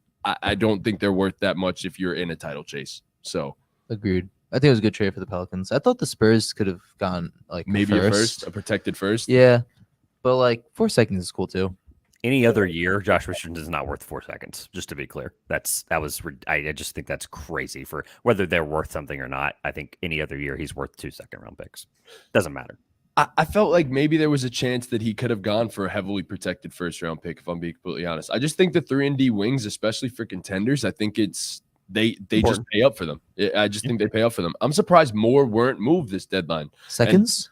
No. Protected first. Protected first. I was about to say. Protected first. But yeah, Deadpool put it in the chat earlier, and he said he was saying how he was surprised that more 3-and-D wings weren't moved during this deadline. And honestly, I thought the exact same thing. There weren't enough getting moved, in my opinion. Any thoughts on Josh Richardson, real quick, going to the Pelicans? Anybody? No. Or do we not? W trade doesn't Yeah. change anything. I think for the Pelicans, I think if you're a team who says their intention is to win games, then you had to have been in on this deadline. And I think we're going to talk about it once we're done going through the trades, the teams that weren't in on this deadline. So we absolutely I'll leave it at that. Okay, so do we even want to talk? I mean, the Celtics added a good big man, piece. like some good big Yes. man depth here in Mike Muscala for Justin Jackson and 2 future seconds. I think Muscala was a really good fit for the Celtics. I mean, he could play next to both of the big mans, and if you could play him by himself too in some 5-out lineups. So they have the defensive versatility to be able to cover up a little bit for his lack on that side of the ball. So I thought it was a good trade. Yeah. They needed a big man, and they got him. And the Right. Thunder Smith thing, they got more picks again, like they always do. Agreed. He was cooking Anthony Davis on Tuesday in the record-breaking game. Mike Yes, he Muscala was cooking AD. I was like, oh man, here we go. Apparently, AD was sick. He didn't look like he was. Yeah. He was too interested in that game, if I'm being completely honest. Yeah. But regardless, he was cooking it. Deadpool said Muscala's defense stinks and he doesn't rebound at all. But that's But not he what can they need him shoot. to do. He could shoot the shit out the ball, though. That's the thing. His rim finishing's like really good this year too. It's like Yes, unbelievably good. his offensive game this year has been incredible for them, honestly. Part of that is definitely to do with Shea, but like they also have some solid playmakers with the Celtics. So we'll see what ends up happening there. Okay, so speaking of the devil, Eric Gordon The before. devil. Eric Gordon and 3 future second-round picks to the Clippers. We were talking about him before. Why you gotta make it like that? And then the Rockets received John Wall, Danny Green, and a protected pick swap from the Clippers. I'm assuming both John Wall and Danny Green are going to get bought out. And then the Grizzlies received Luke Kennard. There's going to be so many really good players on the buyout market, by the way, which Fuck is the going to be Clippers, man. incredible. I feel bad for John Wall. He was in an interview like last week or something, and he was just explaining how terrible it was to be in Houston. The Clippers are just like, yeah, see you go Bro, back. he's not even going to the office, bro. He's in some apartment somewhere He's waiting home. to get bought out. He's home. Yeah. He's getting Chilling. bought out. Yeah, he's home. He might not even left LA. He might still be in LA. I can just imagine how pissed off he was when he heard that he was getting traded back to the Rockets. Nah, bro. His agent softened it. He was like, listen. I know what you're about to say. He's like, all right, bro, we getting that bag, we getting out of here. Like, we got it. I was about to say, like, I don't think John's honestly that mad because he's just Yeah, I gonna know. get paid. I wonder he's where he's gonna gonna get go, the bag though. right now. He's getting his bag right now, and then he's going I somewhere haven't else. been A paying team's gonna too pick him much- up. I haven't wonder. been paying too much attention to John Wall this year. How has he been? Eh. He's No, He started the great. year well. He But, started like, the year it- well, but it's been downhill ever The since. team's gonna pick Yeah. him up though, based off his potential of what he'll he be could be a in the decent playoffs. change You of know? Miami pace, Heat. but yes, Yeah, that could make that's- a lot of sense. Yeah, yeah. I mean, I like that. I don't hate that at all. The Grizzlies obviously got Luke Kennard in this case, and then the Clippers getting Eric Gordon. So I think both of those Good teams trade for everyone. did pretty Yeah. well on Love that it for side. the Grizzlies. Love it. Yeah, I was about Love to say it for They Luke definitely Kennard's a great needed the shooter. shooting, and he's one of the Yeah. best in the league. Exactly. It's So perfect. Eric Gordon kind of just fits better, I guess, than Luke Kennard in this case. I mean, he could do. Plus, you get the Luke- 3 seconds. Luke Kennard never really got the opportunity to show what he really can do. I think he's a very capable pick and roll ball handler as well as being such an elite shooter. I think there's more to Luke Kennard than people really realize. But Eric Gordon, of course, gives them, I guess, an equal, if not better, offensively because he can also drive and Yeah, gets he can put the ball on the he can floor. put the ball on the floor as well. I mean, so yeah, it's interesting. I thought it was a win all around, and yes, 3 future second round picks for that. Danny So, Green played like 2 games. yeah, for the poor Danny Grizzlies. Green, bro. And they said, Can't wait for him "See to ya." get bought out and be on a contender again. Yeah. Hopefully he's balling once he gets somewhere else. Mhm. Okay, so here we go. 4 Oh, team here it trade. is. Here we go. Let's go. We finally get to talk about our guys. Let's go. Okay, so the 76ers acquired Jaden McDaniels. Essentially, that's the main portion of this trade. Jalen. Jalen. Jalen. I said, Yep. oh, did I say Jaden? Yes, sir. Yep, happens all the time. Apologies. I know the difference between the two, but but yeah. So the 76ers get Jalen McDaniels and 2 second-round picks. The Hornets get Svi Mikhailuk, who gets traded everywhere, and 2 second-round picks. The Trailblazers get Cam Reddish, Matisse Thybulle, and Ryan Arcidiacono and a 23 first-round pick from us, which I think was lottery protected. And then it turns into 4 second-round picks if it doesn't convey. And then the Knicks get Yeah. Josh Hart. Woohoo! So let's go. Where do we want to start on this one? we could start with the Sixers. Jalen Sure. McDaniels. Great pickup. Great pickup. Yeah. Great pickup, in my opinion. So he's a better off. I mean, it's not hard to be a better shooter For than Matisse, Matisse yeah. Thybulle. No. Yeah. Jalen isn't exactly a good shooter, but he's far better than Matisse. Took the words out of my mouth. I think I'm a better shooter than Matisse. I have to be. Right? Dean, I don't think so, buddy. Are you I'm serious? gonna be completely honest with Didn't you. y'all lose your didn't y'all lose your I- championship game by like 40 or Wait, something? are you being like dead ass? Nah, he's an NBA player. He's probably Okay. better. Okay. Cool. I'm just making. Didn't y'all lose your what'd you shoot in that championship game? Y'all lost by 40 or something. Chris was telling me. No, that. we won the championship. I thought you lost by 1-3, but the buzzer already buzzed, so it didn't count. wow. Made it though. We actually I'm won tro- our I'm tag trolling. championship. We're 1-1 in championships, bro. Our Yeah. legacy's being made. Yeah. So But I retired. Better after win that season. percent than LeBron. I retired as well. Yeah, me and Dean retired from ball. But yeah. So Jalen McDaniels. Jalen. I said Jalen. I swear to God, I said Jalen. Okay. What do you mean? I said Jalen. I literally read it. I could read, but Jalen McDaniels. Oh my God. Obviously a Sixer now. Great pickup, as we said. Svi Mikhailuk, elite pickup by the Hornets. Whatever. Great job. He doesn't matter. I think he got waived. I'm not even gonna lie. I don't even think he's on the team anymore. Okay, Trailblazers So, side of all right. Finally, Cam gets Well, to fucking I play. Do think- you have thoughts on Jalen? Obviously, Yeah, I by the think way. it's a huge pickup for the 76ers. I think he's a guy who it's going to be the opposite of some other guys I said where people are going to realize it wasn't as big of a pickup. I think this is the complete opposite. This is a huge pickup for the 76ers. He just offers so much more versatility in terms of just being an actual basketball player than Matisse Thybulle. Yeah. I think it's really huge for them. It's just going to make his life easier playing next to guys like James Harden and Joel Embiid, who only create more open shots for you. Obviously, LaMelo was creating open shots, but it's different with James Absolutely. Harden The and gravity Joel of Embiid. those two, yeah, especially So the he's pick just and going to roll. get higher quality looks, and he's a more than capable defender. Yes, he's a good defender at that. Yeah. So, I mean, do you have any thoughts on The Jalen Hornets McDaniels, Trev? sold. I just don't understand. I The agree. Hornets want second round picks. They want 1,000 second round picks. That's okay. He's But- also due a contract. So, Yeah, well, here's the proud of here's what the only thing that I took away from this trade, other than I think it's a good pickup for the Sixers. I'm not going to overreact to it, but is the Trailblazers future and confusion. Like, there's a reason teams were inquiring about Damian Lillard. Like, they're sitting here making these moves that you're like, oh yeah, you do want to win, really? So you got rid of a Josh Hart win now type player for a guy like Cam Reddish, who we have no idea right now what he can do. They got but back he's 4 guys snuggle- that don't play. Yeah, That's essentially. fucking And they huge. got rid of a guy that's going to play meaningful minutes for New York. I'm talking 20 to 28 minutes, meaningful minutes for New no, York. no. With Right. Tom Oh, Thibodeau, he's he's gonna be- playing 38, 40. Oh, yeah, you're Thibodeau right. loves him. He's playing Whatever 40. meaningful minutes means to Tom Thibodeau, but that's you give up a guy that has been an unbelievable player for Portland. Honestly, one of the best stretches of his career, and you give him up for, I get taking a chance on Cam Reddish and getting a first round pick that'll convey into 4 seconds. Great transactionally, but Yes. you're selling me one thing, Portland, and then you're doing another. I just don't understand the direction of this franchise. I'm so fed up with them, and I just want them to just blow it up and give Dame what he deserves. A place that does not want to lie to the public and fans, and like, yeah, we're gonna build around Cam Reddish and Damian Lillard and Jeremy Grant. Like, what? It's dumb. It makes no sense to Cam me. Reddish is wild. We talked about this, right? When we were Yeah. comparing It's stupid. Kyrie. I agree. Yeah.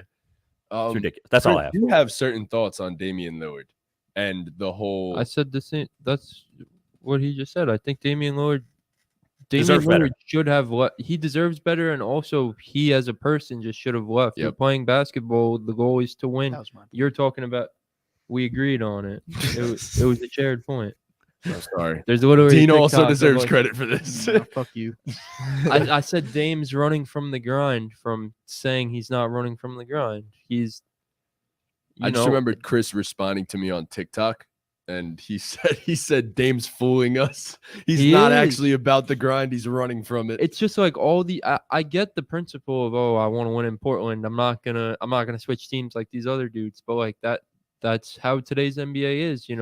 It's a sad case, but there's some organizations that just aren't good, and the Portland Trailblazers are one of them.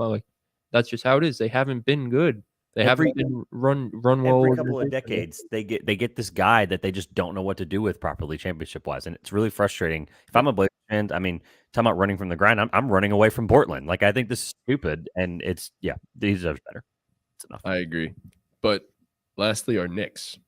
Dean, what do you think about Josh Hart coming to New York? I thought it was a good move, but I thought it was gonna be the first Of move. many? Yeah. Not even of many. multiple? Yeah, of multiple. At least And then two. ended up being the only move. And I'm okay with it. I'm okay with it, but I think the Knicks were gonna try. Obviously, there was reports that the Knicks were trying to get Zach LaVine, Yeah. which I would have been more than I would've okay with. loved I it. think that the Knicks have been on the verge of getting that one guy, and they haven't really pulled the trigger. They've been a little hesitant on doing it. What the team that they have now, there's a cap. But if you add, maybe, I don't know if you want to call Zach LaVine a star, but Like if you an add a all-star. star, He's an Star. all-star. He's a in- star. He's a star. in Zach LaVine, I think that changes the dynamic of the team. It takes Mhm. takes the offense to a new level. Jalen Brunson doesn't have to carry the team. Jalen Brunson doesn't have to give you 30 to win a fucking basketball game. Julius Randle also doesn't show up in the fourth quarter. Zach LaVine has been proven that he can hit big shots. I know you disagree with that. He does make some boneheaded mistakes. He does have sometimes bad shot selection. Yeah. But he does have a solid track record. He is a great. Look. I'm a fan of the team he plays for. This season, sure, down the stretch of games, he's made some plays Yes. that ended up on SportsCenter. The Wizards thing is obviously the one that sticks out, but Zach LaVine is a clutch shot taker and a clutch shot maker. Like, let's not get that twisted. Yeah. Okay. Look, I didn't hate the fact that the Knicks were going to potentially. First of all, let me talk about Josh Hart. Yeah. I fucking Yeah. love Josh Hart, the basketball I player. love Josh Hart. I think he fits perfectly with the Knicks. No, he's having the worst shooting season of his career, and I feel like the thought of Josh Hart, the 3-point shooter, is far better than Josh Hart, I think it's the actual 3-point shooter. it's okay depending on how we use him. Bro, he which, passes them which up lineup. far too I know. often. It depends who he's on the court with. Like, depends if Evan's back in the lineup. So Evan needs to be back in the rotation, Yeah. if I'm being completely honest. I hate to say it. I was I agree. super happy to be Yeah. watching Evan just light it up Yeah. a couple nights ago. That was great That was to good. watch. Maybe at the side of the backboard. Yes, on a heat check. he did. But he pulled the ball. it's okay. And the He funny, shouted us out. but the Yeah. best part was the man straight up said after the game, this was like a fun one night stand. He Yes. knew damn well Yes. Tom was not putting his ass back in the fucking rotation. Yeah, it But- sucks. Evan deserves to be in an NBA rotation, and especially with the Knicks, because we He has need a the spot. microwave scoring. Yeah, We need the 3-point shooting. We need a guy that's just going to fire away from three because him and Quentin Grimes are honestly like- the only two high volume good 3-point shooters on the Knicks right And now. again, I love the trade. Us needing that microwave scorer off the bench is why I hate that we didn't give Cam Reddish more of a chance than he had. Like I know he had a He's chance, not good at but basketball. he had some games where he showed out. You know, I wish bro. like, Once he where stepped- we were at, I once he knew we were stopped trading playing, him. we played so much better, and we've continued to play better I without know. Cam Reddish on the floor. I knew we were trading him, so that's why like I wasn't upset about it. I love what we got for him, but I wish we gave him a little more time to try to prove If you himself. couldn't tell, Trevor, the three of us are Knicks Are fans. Knicks fans, yes, Chris is a we are Bulls Knicks fan. fans. What Yeah. team are you? I'm a closet Knicks fan because my first ever game was in Madison Square Okay, Garden. awesome. Go. What's I your- also have your- an NBA bucket list to visit every NBA arena, and I think it's really fitting that was the first one. That's dope. It was against the then Houston Rockets, James Harden. It was also like 3 or 4 days before COVID shut down everything, which was Was kind it of the wild. 60-point triple-double? No, I mean it wasn't anything like that. Was that in Houston? Or was that in? Yeah, I think that was in Houston. I think, but either way, it was just unbelievable to watch him play and just be in that venue. I'm a Lakers fan, as you can. Okay, Yeah. that makes Yeah. sense. Yeah. Right. Yep, Okay. I think in terms of Josh Hart, it's cool. Josh Hart's never a guy that's going to hurt your team for the most part. He's only going to help. Yeah. But essentially, you traded Kevin Knox and a first-round pick for Cam Reddish. And then you traded Cam Reddish and a first-round pick for Josh Hart. Yeah. So you traded 2 first-round picks for Josh Hart when we saw so many rotational guys on the trade deadline be moved for second-round picks. To be fair, he is better than a lot of the rotation guys that were getting moved, Mhm. in my opinion. I agree. I Like, think the idea of Josh Hart's you said it. The idea of Josh Hart's better than Josh Hart. I I think the idea of his 3-point shooting is better than him. I think Josh Hart, the player, is very impactful in every other facet of the game. He's an elite finisher at the rim. He's an elite rebounder at wherever he plays on the floor, honestly, for that matter. He's a great defender, both as a communicator and an on-ball defender. I mean, aside from shooting at this point, and Josh Hart used to be a good shooter, or at least a decent one. I don't know where that went. But aside from that, he's really know, good at the great sport in every defender, other way. He's a great teammate too. I mean, the fact that your star point guard was that excited, granted they were college teammates, that was a huge piece for me. Like, I think that's an unbelievable pickup. Whether Tibbs gives 2 damns about it, whatever. But I hope that he does not tarnish that relationship by not playing. No, him, not I getting think him. Josh Hart's skill set and what he is good at and what he brings to the table. I said it to Ortiz last night. The way RJ Barrett's playing, like, I genuinely wouldn't be surprised if Josh Hart takes his starting I spot. wouldn't be surprised either, if I'm being completely honest Well, with you. Okay, so I thought the move would have been Tibbs is better gonna with a love him. second move Yes, he's a Tibbs guy. with a He's complimentary 100%. trade. Do you know what I'm saying? An offensive player to offset the offense that Josh Hart doesn't give you.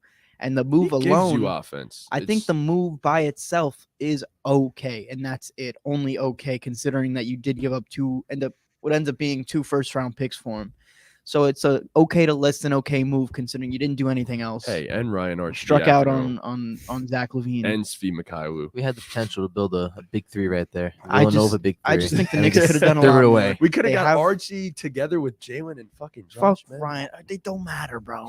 Fuck those guys. Come on. They had more than enough picks to do something. They have I think a plethora of solid young role players is what they are, is what we were arguing yesterday. I know you, yeah. No, yeah, we do. So we were talking in our group chat yesterday, and Matt was bringing up how Tibbs should play the young guys and whatever, and trade Julius, and I just don't agree Very with that. much think Well, so. So I said my answer to that was I think But where can Julius go? right Nowhere. the trade Julius Randle thing is done. No, I know this that. guy's having his you could Second really best make year. an argument he's having his second All NBA season in the past Mhm. third 3 year, years, 3 yeah. years. So he's balling. He's not getting traded, and you want to play these young guys and build through the young guys. None of those guys are Julius Randle. Respectfully, Julius Randle isn't this all-time great, but none of those guys are amounting to what Julius Randle is. None of them are all stars.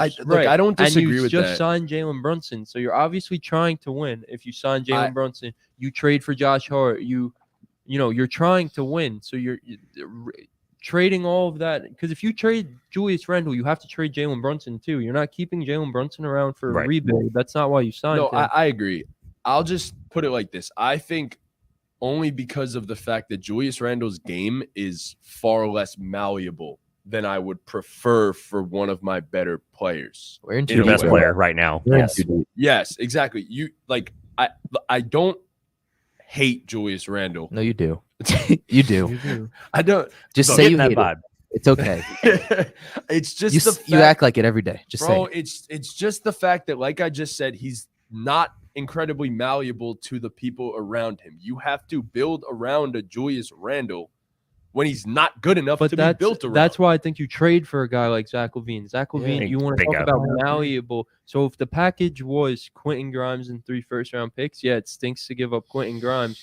But you're getting Zach LaVine, who you plug him in anywhere, he's going to be a 20-point-per-game scorer. And for the most part, he's going to do that on good efficiency.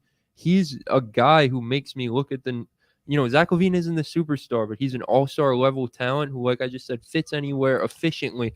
He makes me look at it. You get Zach LaVine, I look at the Knicks differently.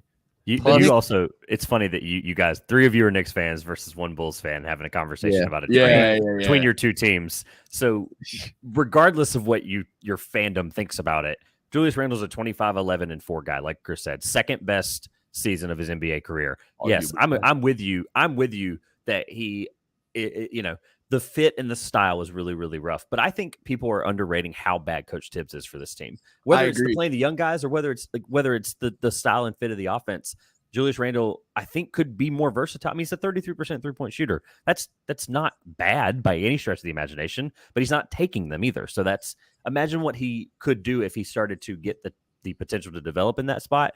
And also understanding that, Zach LaVine's going to fit next to anyone. I don't care what anyone says. He can shoot and he can play with the ball, without the ball. It doesn't matter.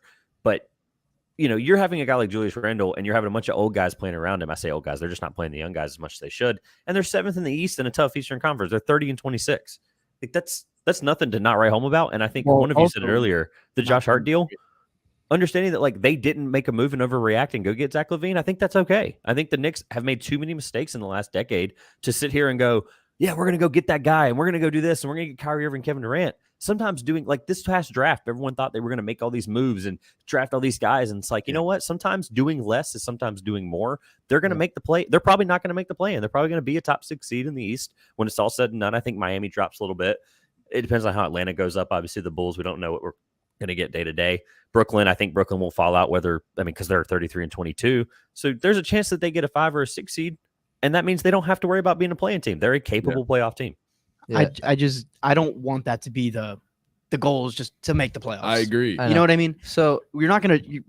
We're good enough to where we're not gonna draft our guy. Yeah, Of course I there's thought the- that if we traded for Zach right now, say like you said, Grimes and 3 firsts, we still would have RJ Barrett and say eventually RJ someone Barrett. ass out of somewhere. Fucking We RJ trade Barrett. I love It's RJ maybe Barrett, mid. but we You trade wanted RJ it. Barrett. We I trade the rest of the picks we have.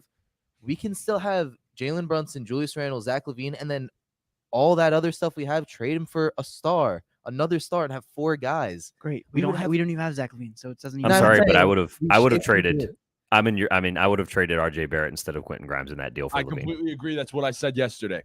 Exactly what I said yesterday. I would have disagreed earlier in the season, but I agree right now. Well, I just for said the simple I fact love you that for saying that. Thank you're you. trading Zach LaVine, a guy who does need to get the ball in his hands, and RJ Barrett's a guy who is also effective when the ball is in his hands. Quentin Grimes is effective off the ball. So yeah, I agree with that.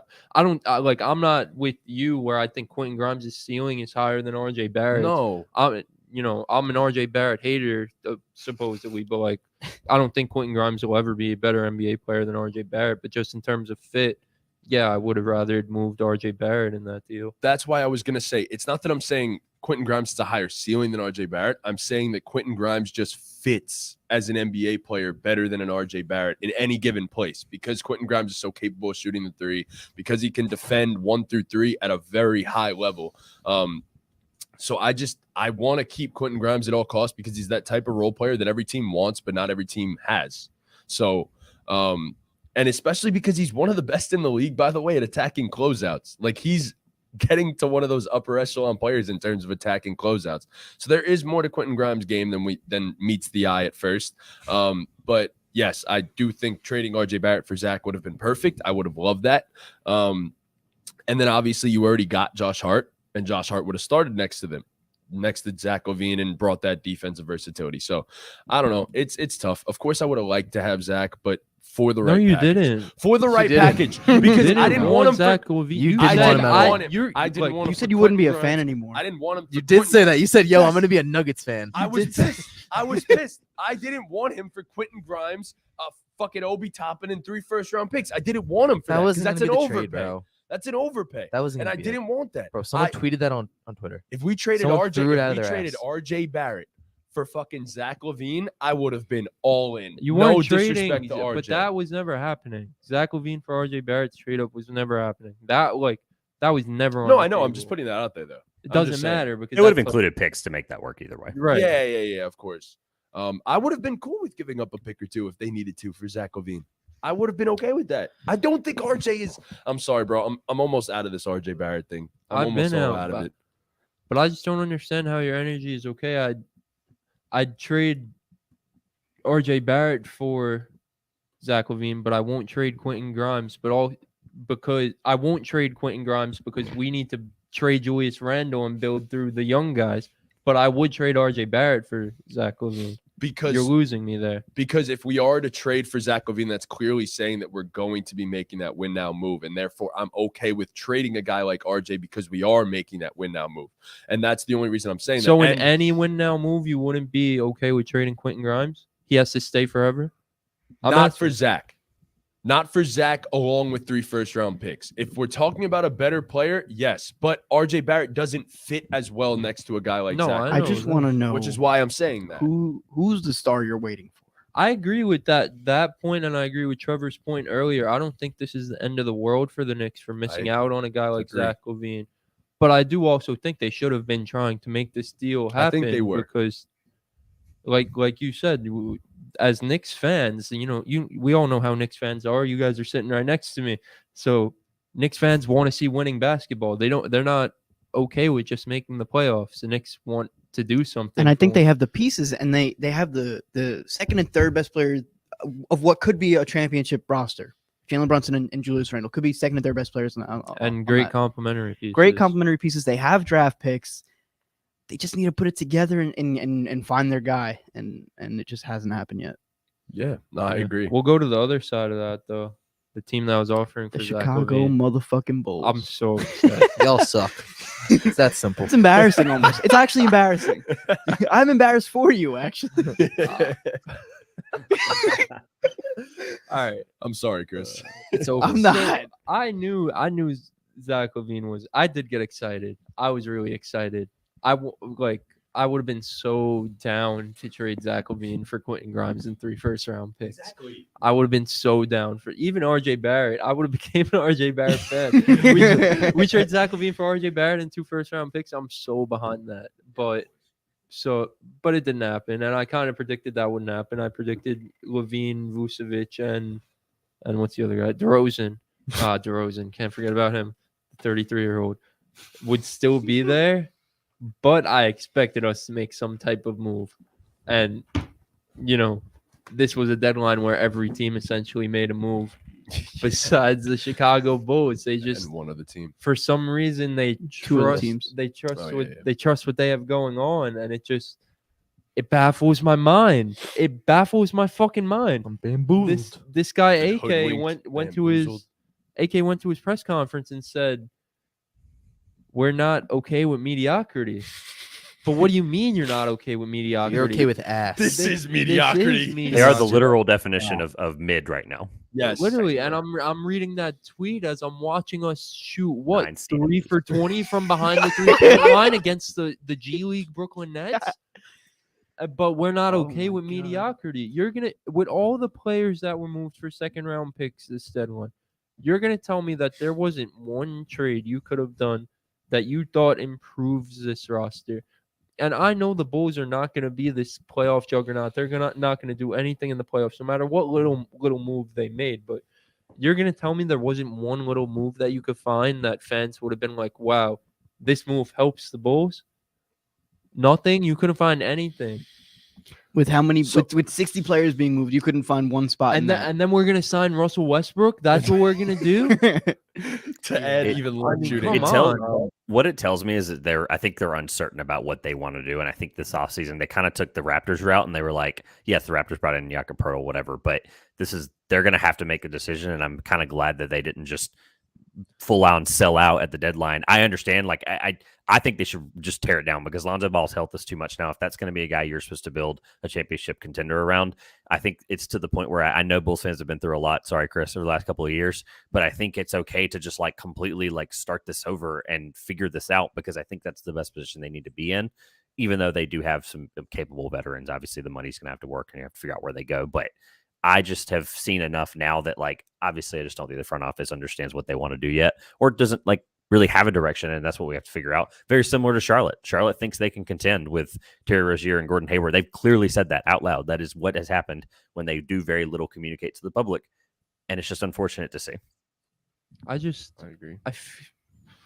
I have a question about the Knicks. I hate to do it to y'all, but I do want to ask in case this. I know Chris, get let it out. This is a safe space. Get it out. But I want to get it out and then anything else about I this? agree with you that they, I'm happy that we didn't just sell everything because I think in the offseason with time to think about it, you could really evaluate what the value is for all of these players. Correct. And you could just sell everything all together.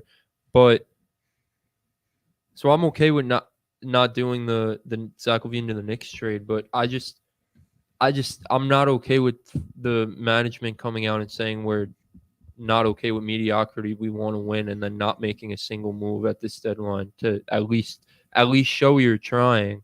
At this point, you should try to get Westbrook just to do something. Try it. and No. try it out. Bro, I can't. Just I to try try to be it, the worst honestly. NBA team ever. Yeah, no, me too. Bro, I'm No, already. I think he's right though. Unless you're trolling, like I think Russell No, I'm Westbrook, at least serious. just give it a shot because you're Yeah. not going to pay him No. after this year anyway. I can't. Exactly. I feel like just It's to a- say you tried something It's new. just already so brutal watching the games the this fit year is that disgusting. It is, that but Westbrook, bro, I can't. I watch enough Westbrook with the Lakers. Love what Russell Westbrook, but it was not fun to watch. He'd be playing a Shame. completely different role though. The role would be completely different. He would be the lead ball handler. I would assume he's not your lead ball handler right now. He should be, but he will be. On So. the topic of Russ, I do personally think if he does end up with the Clippers, it's a great situation for him. oh yeah, Like a I think he's gonna go there. phenomenal situation for him if that's where he Probably, ends up. I'm They're guessing that's where he's shooting gonna go. all around him, so maybe it makes him a better player. And then obviously he's going to be highly motivated, I would have to assume. And if he just plays the role of a floor general, getting Kawhi and PG into the best looks possible for them, I don't know, man. I think Russ can maybe prove a lot of people wrong in that other side of the Staples Center. So Agreed. It's a shame that we're Dean- watching probably the tail end of DeMar DeRozan's effectiveness just going to shit in Chicago. You know what I mean? yeah, it Kinda is. sad It to is see. rough. Dean, you mentioned earlier about what the Knicks like. Oh, we're just not going to draft that guy or whatever. Who's the guy that they're always looking for? One of you said that, I think. So the 2023 free agency was supposed to be this kind of crazy place, and then some things started happening, and guys were re-signed. After you look at it and really figure out who's realistic, the only guy that kind of comes to mind, and I don't want this to just blow up, but like Russell Westbrook is a pending free agent, but obviously we'll know what may happen there. Chris Middleton is probably going to get re-signed. Kyrie Irving, assuming he goes back to Dallas on a 4-year deal. I don't want to put you guys through that.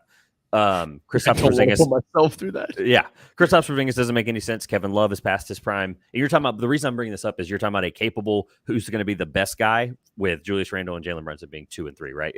If that's the direction, the only guy that makes sense on this list is James Harden.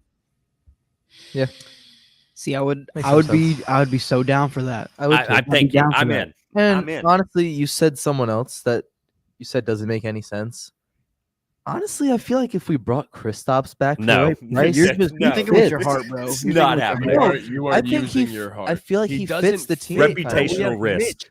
We have. What do you mean? No, obviously, we'd move on from Mitch. I'm saying like You if we should have trade moved on Why for are you Mitch moving 2 on years from ago, but yeah. Mitch is playing so well this season. Yes, But Porzingis but is he's- better. Okay. Yeah. Okay. Time out. But you don't I need to go will out and say, get in terms Porzingis. of fit, if Mitchell Robinson is no longer in the picture, he fits. Mitchell Robinson gets hurt a lot too. Let's not Yeah, forget that. that's what I'm Period.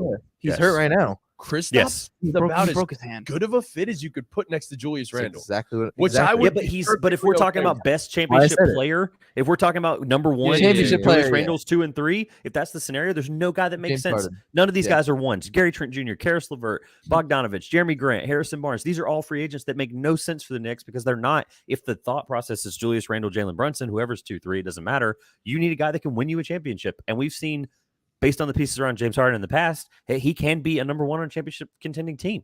They didn't win it. I get that. They ran into one of the best teams of all time. But James Harden's the only guy on this list. Chris Middleton's not doing that for you. James Harden will. I would think love James Harden. I think that his window of being the best player on a championship team is now closed, in my personal opinion.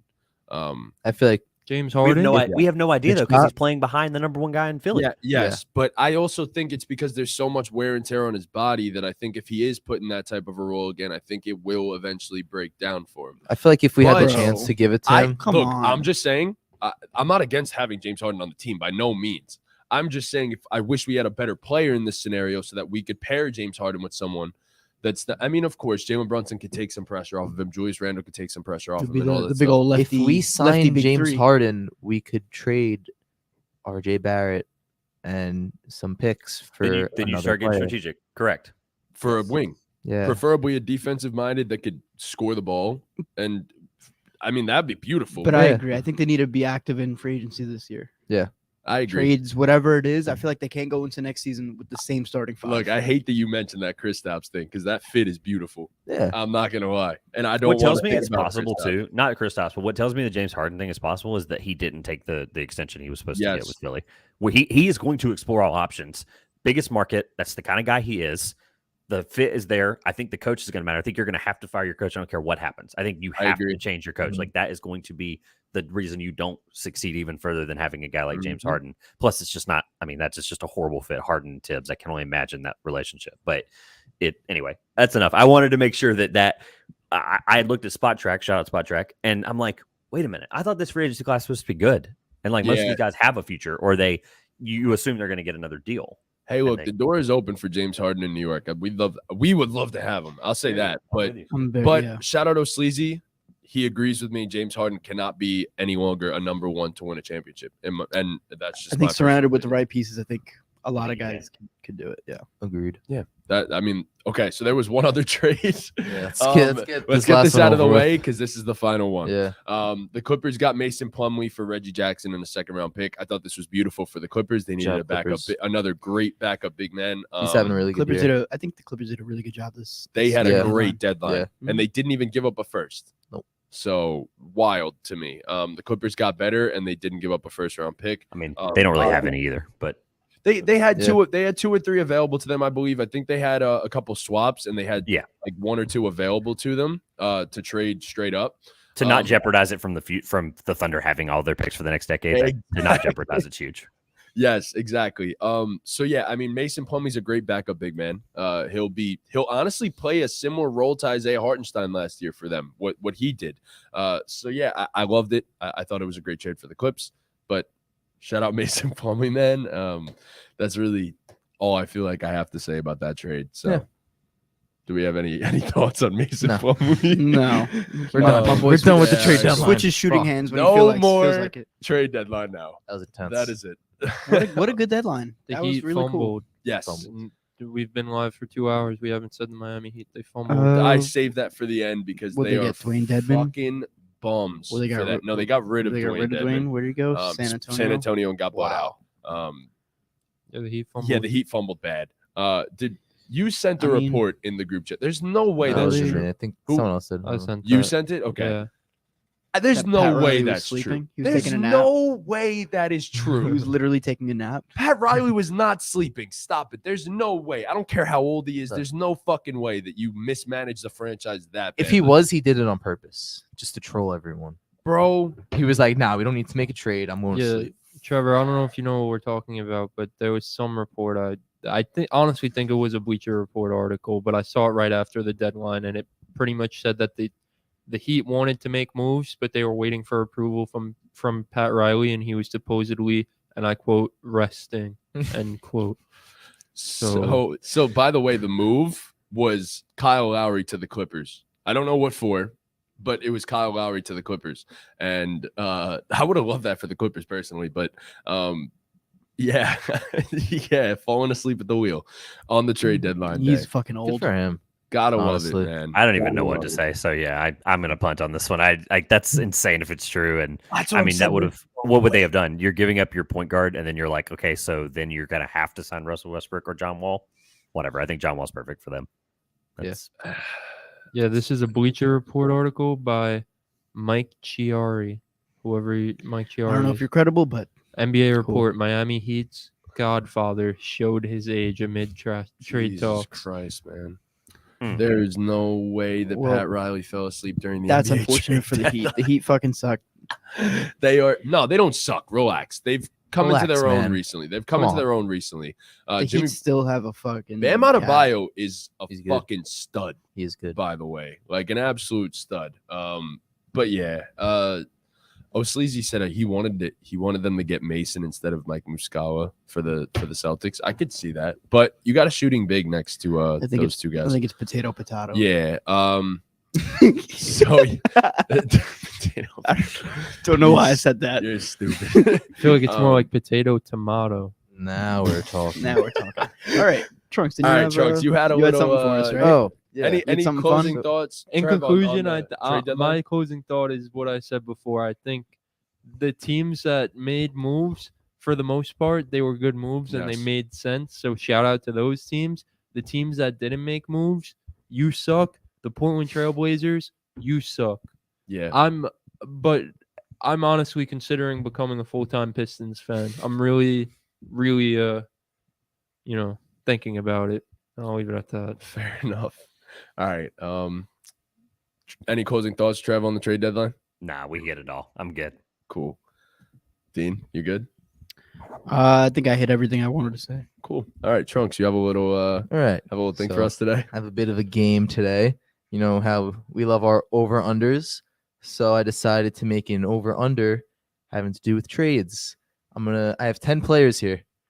I'm going to say the names and I'm going to give you a number. You got to tell me if they've been traded over or under that many times. Wow. Okay, This this is is good. fun. This is All fun. right. Cool. So keep track of your own scores. And Integrity last system one- here. Got it. the last one, I might do a little something to change what the points are worth. We'll see. Oh my god. We'll You're see. gonna play God. All right. I You might know play I'm not, I know you said you had 10 of these. You know I'm not fitting 10 of these That's into fine. one TikTok. You don't got to fit all of them. Yeah, just fit Chris, Yeah, just Chris fit the worried good about the ones that you content. like. Bro, Just fit I- the ones we're- that you like in the TikTok. We're at an hour TikToks 55. make me Just so answer quickly. That's all. Yeah. We could be Alright. quick. Number 1, Ish Smith, over under 7.5 trades. over. Under. Yeah, it's 100% over. I saw this yesterday. I'm taking it Oh, over. okay. Oh, Well, well. It I was is taking over either way. under. What? At Wait, 7. what? He's Let's been traded fucking 7 go. times. Hold Fuck on, you guys. hold on. Spot track. Hold on. Well, he's been on like I need 55 a teams. transaction report right now because I I think did my it's research hold on. last night. Hold I on. promise. Really? Is Yeah. it actually 7? 7. 7 I thought it trades. was- Wow. Well, sucks to suck, guys. Doesn't it? Okay, Wow. All right, number I'll 2, look. I'm gonna double check. Chris Paul, over under 3.5.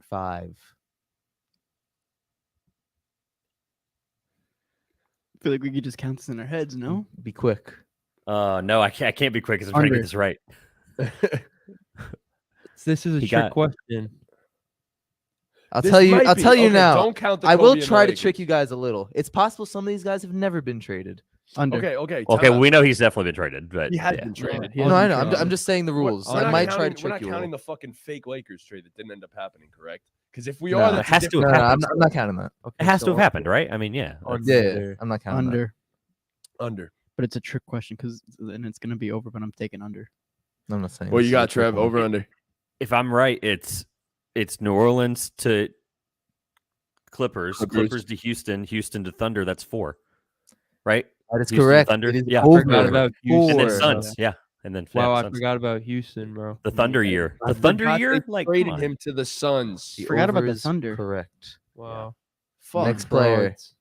Vince Carter, over under 4.5 boy. trades. Over. I'm Over. really disappointed in myself. I call myself a historian, and I don't even know this. 4.5 over. Under. I think that Atlanta deal was what made it over. That last one where he got traded to Atlanta and then stayed there for the extra year, and I think he ended up in Memphis somehow. So I think it's over. The correct answer is under. He's only been traded damn it. 4 Christ, times. man. You're Most killing of These the lines time are he's nuts. signed These lines are places. nuts. Oh, God damn it. Marcus Camby. Over under Oh my 6.5 trades. Bro, you got me. Fucking Marcus Camby, dude. Mark, Under. what? You got me fucked up. He was I'm a Nick taking for a the little under. bit, right? I'm taking the under. Over. Trev, what you got? I'm still looking at Ish Smith's profile. So Marcus Camby, I've been wrong every time saying over, so I'm gonna say over because it's probably more times than it should be. He was a really good player. The over is correct. Oh It's my 7. God. I have just went with not your. one Why would you? correct. Why wouldn't it have been 7? That's my problem. I Whatever. have not one Bro, correct. you can do this. Not a Wesley single one. Matthews, 2.5 trades. Over. Over. Jesus, Under. Trev, Wesley Matthews. Over 2.5, under 2.5. Under because I think it's only 2. Surprisingly, Wesley Matthews has only been traded 1 time Bro, in his Let's career. go. I have 3. Under. He's been on 75 fucking teams, too. He signed So everywhere. where was the one trade? It was Portland to wherever he went It after was that. to New York. New York. That's right. Yeah. From Dallas to New York. Oh, In the Porzingis deal. The Yep. Porzingis deal. Damn. All right. Wow. Trevor Ariza, over under 9.5. Oh my God. 9.5. 9.5 bro? is wild. Holy Under, shit. under. This has to be the one that I get right. This has to be. It feels like a trick question though. It's gotta be. Oh, it's gonna be over. Under. Chris. What was Chris it? is looking it up. Trevor Ariza, No. over under 9.5. Over. Said under. Trev, what you got? 9.5. I'm gonna go over because that seems ridiculous, and it's got to That's be what I'm over. saying. It's under. Let's go. I'm 9. on the He's been- fucking board. He's been traded the most times in NBA history at 9. What's the score check? I'm on the board. Wasn't Joe Smith traded that like Yeah, 4. 13 times or something like that, or was it the amount of teams he played for? Could That's be the amount of teams. Oh wow, I have one. You have come on me. What do you have? How do you have 1? I suck at this. I don't know. I have 4. wasn't counting. Maybe I have 2. 3. Cool. Wow. All right. You have 4. I do. Jesus, Dean. Tony Parker, over under 0.5. Over. Over. I think he signed with No, Charlotte. I fucked up. He Over. signed with Charlotte. Did God he? damn it. Over or under. Sorry, let me be clear. He did not get traded. Sorry. He signed with Charlotte, bro. I'm a dick. Under. Yeah, Trevor Ariza. Wow, 9 times. Jeez. The under is correct. I hate Damn, my life. I forgot man. he signed to He Charlotte. signed I'm with an idiot. Charlotte. Also, I have to apologize. Ish Smith was 7 times. I really was convinced it was 8. I was like, bro, I'm like, there's no way. I'm All right, we got 3 more. Serge Ibaka, over under 3.5. Hold up. Over. Over because he got traded this Over. year. He's been traded the last 3 trade deadlines, honestly, or The close over to is correct at Yeah. 4. Yeah, Yeah. 4. Yeah. I couldn't remember where he played after Oklahoma City was my problem. Toronto. Oh my God, I'm an idiot. Never mind. it. No, he signed with the Magic after OKC and then got traded He to got traded Toronto. to the Magic So there Did you he? Oh, I thought he signed. for Victor Oladipo. And then Oh, he yeah, got yeah, yeah. traded to the Raps. Yep. Oh, There you go. yeah. Okay. All right, let's get it. Nice. Bill Russell, over under 0.5. This got to be a trick question, I don't bro. remember. I don't It's know. gotta if be Bill a I know Russell- the answer. I know the answer. I'm gonna go last. I know the answer. I'm gonna go It's last. got to be a trick I don't question, know bro. Bill Russell playing for anybody else other than the fucking. It's definitely over. I know I don't the know why, I know but the answer, and I'll go last, Chris. It's over. It's over. It's over. I don't know why. Under. under. Trev? It's over because I think he was technically an Atlanta Hawk, and he was Under. traded on draft night. Atlanta Hawks. fucking The go. over is Wow. correct. Wow. See, I told you. Maybe I don't know Trevor Ariza's amount of times traded, but I like to think that I'm an NBA historian. Sometimes it's That's- like, okay, yeah. Bill Russell was famously an Atlanta Hawk, All right. or a So we're on St. the Louis last Hawk, one. whatever. What's the score check? I have 3. 5. I've none. Did I get Serge Ibaka right? I can't Maybe? remember. I got Serge Ibaka right. Yeah, so I have 7. Yeah. All right, we're gonna make it interesting. So Trev won. Jesus. Trev won already. We're gonna make it interesting. Fuck. Okay. Trev won, but we're gonna make it interesting and I think it's 7. see if we crown another winner. This is so. You just sold Trevor the W. It's all right. We do that He's here. got to get it right. Gotta have ice in my veins. Here we Say go. we're all Yeah, big yeah. Carmelo Anthony fans. Yes. Okay. Carmelo Anthony, over under 3.5, and if you can name all the teams that he got traded to, you get extra points. Should we write them down so it's fair? Okay. Write them yes, down. Yes. Don't say it. You get don't an say it. extra point for each Can I- team you name. Can I give you some context? I'm putting pressure on myself, even though I am in the lead. He's my 3rd favorite player of all time. Wow. Like my top three, that's the three I loved watching as a kid. Loved modeling my game after them. If I get this wrong, I'm gonna be pissed. Yeah, you get a point for the over under, and then you get a point for each team you get right. What was the line? 3.5. Mellow. Yes. 3.5. I'm gonna get this right. I think. Every team got traded to. Traded 2. You should know this one. I do. I do.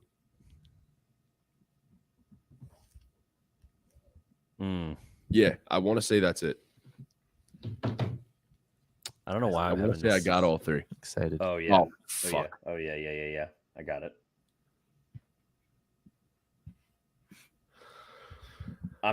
He played for so many teams at the end of his career here. Yeah. I'm probably missing one, but I think I have the answer. Me too. I think I'm missing one as well. I think I'm missing one, bro. All right. Are we all ready? Is everyone ready? I'll start it off, I guess. Give me the over unders first. I'm taking What was the line? 3.5. 3.5. Okay. I'm taking the under. Knicks, Thunder, Atlanta Hawks are my 3. Chris? Taking the over. Traded to the Knicks, traded to the Thunder, traded to the Rockets, traded to the Hawks. Oh, Was he traded to the Rockets? Oh, Was he you know what? bought out? So No. I had the Knicks trade, Thunder trade, Hawks, and I forgot about the Rockets. So that's all the trades that I have. Fuck. So So wait, over or under? Hawks to So the Under. before I say anything, what is the score? Because I am up. Yeah, I didn't win. You have, have I had two. 3. Chris I have had the least of 2. 5. Dean has 5. So Dean has a shot, but But what's the point value? You didn't tell. He just said it's gonna be worth more, but didn't say what it was. But each team is worth a point. Oh, okay. All right. So Yeah. I think I still win. Trev Hopefully. won. Okay. Yeah, So Trev I won. completely forgot. About Dean. Did you say Houston? I didn't say Houston. Okay. All right. So then I think I still win. Hopefully. So I totally forgot about Atlanta, and it's funny. I literally reached out to a jersey distributor a few years ago to get a Carmelo Hawks jersey, but he was on the Hawks for so little amount of time they did not begin distribution. So Yeah. shame on me for not getting that right. I think only Carmelo asked for a jersey from the Hawks. I remember that. I went with under by accident Mm. because I thought it was Denver, New York, OKC, and Atlanta's going to be the 4th, and I don't think it was Houston to a trade. Would be my guess. So the over is correct at 4, and no Okay. one got all the teams. It was the Blazers? No. The I Bulls. forgot he The picked Bulls. Knicks, the Thunder, the Bulls. Hawks, and the Bulls. Wow. Oh my god. Wow. I was thinking about it. I wasn't Yeah. sure. I'm pretty sure Crazy. he got traded to the Hawks and then got bought out by the Hawks and went to the Rockets. Yeah. That was what I think. And then he got happened there. traded Ah. from the Blazers to the Bulls, got bought out, and then I- signed with the Lakers eventually. The guy obviously asking the questions, that was unbelievable, right? That's. I want you to put feet to the fire here for a second. I have one for you that I thought you were going to use. All right. I want to give you this one. Let's get it. I mean, you can all answer it, but let me make sure I got we're the not number right allowed. before I It's say only it. you. It's only you. now he Chuck. gets to get tortured. Yeah. Now we just asked Trunks a million questions. Let me make sure I have it right before I say it because I want to make sure it's not the teams and the transactions. Man, I cannot believe that one was. Right, it's not loading. Hold on, I have the guy. I just have to get his transactions pulled up on Spot Track because I don't want y'all to be mad at me if the question's wrong. Nah, do your thing. Yeah, I'm gonna you be good. pissed. Do your thing. Oh, here we go. All right, here we go. The player is Dwight Howard. Shit. The line is. I'm trying to get this transactions pulled up. Jesus Christ. One.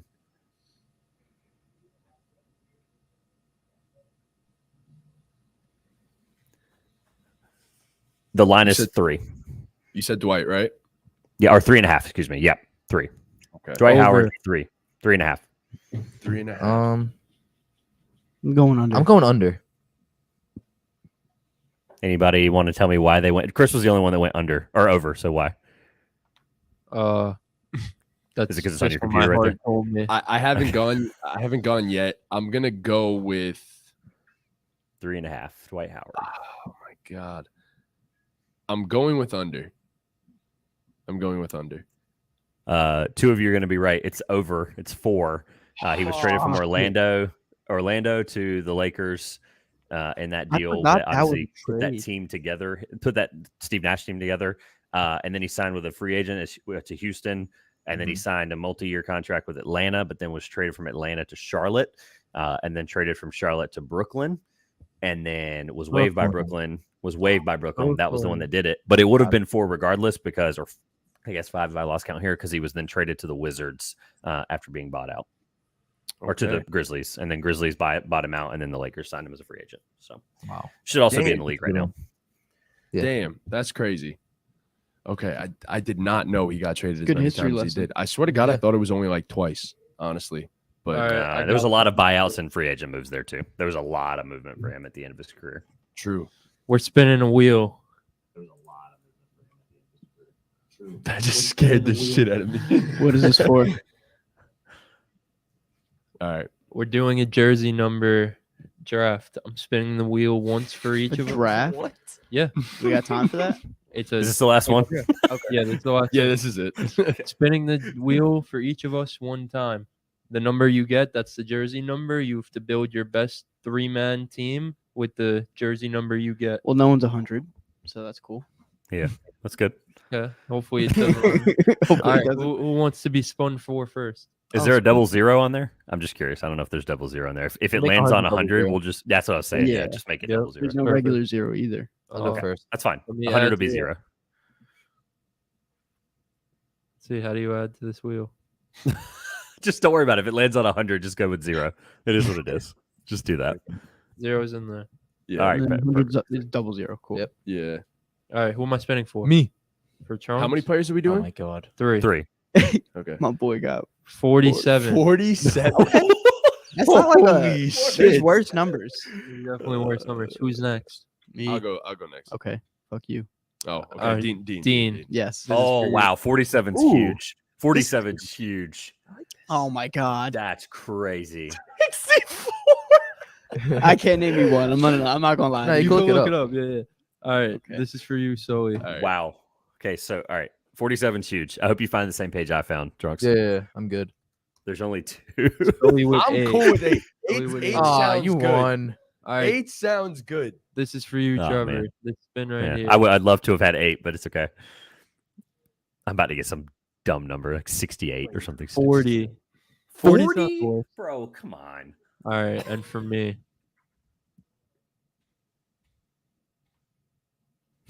40's trash. 45. 40's not trash. I Fine. take that back. 45's lit. So 8 wins. It's not even a contest. Don't even put it in 2K. I don't I care. got my team though. let me do this thing for the TikTok. Random jersey number draft. Well, Nice. guys, guess what? What? There's 12 numbers that have never been worn, and 64 is one of them. Wow. The respin? Yeah, respin. Okay, respin Uh, for Dean. Respin for Dean. About to take Marco Bellinelli with my first pick. Don't worry, Dean.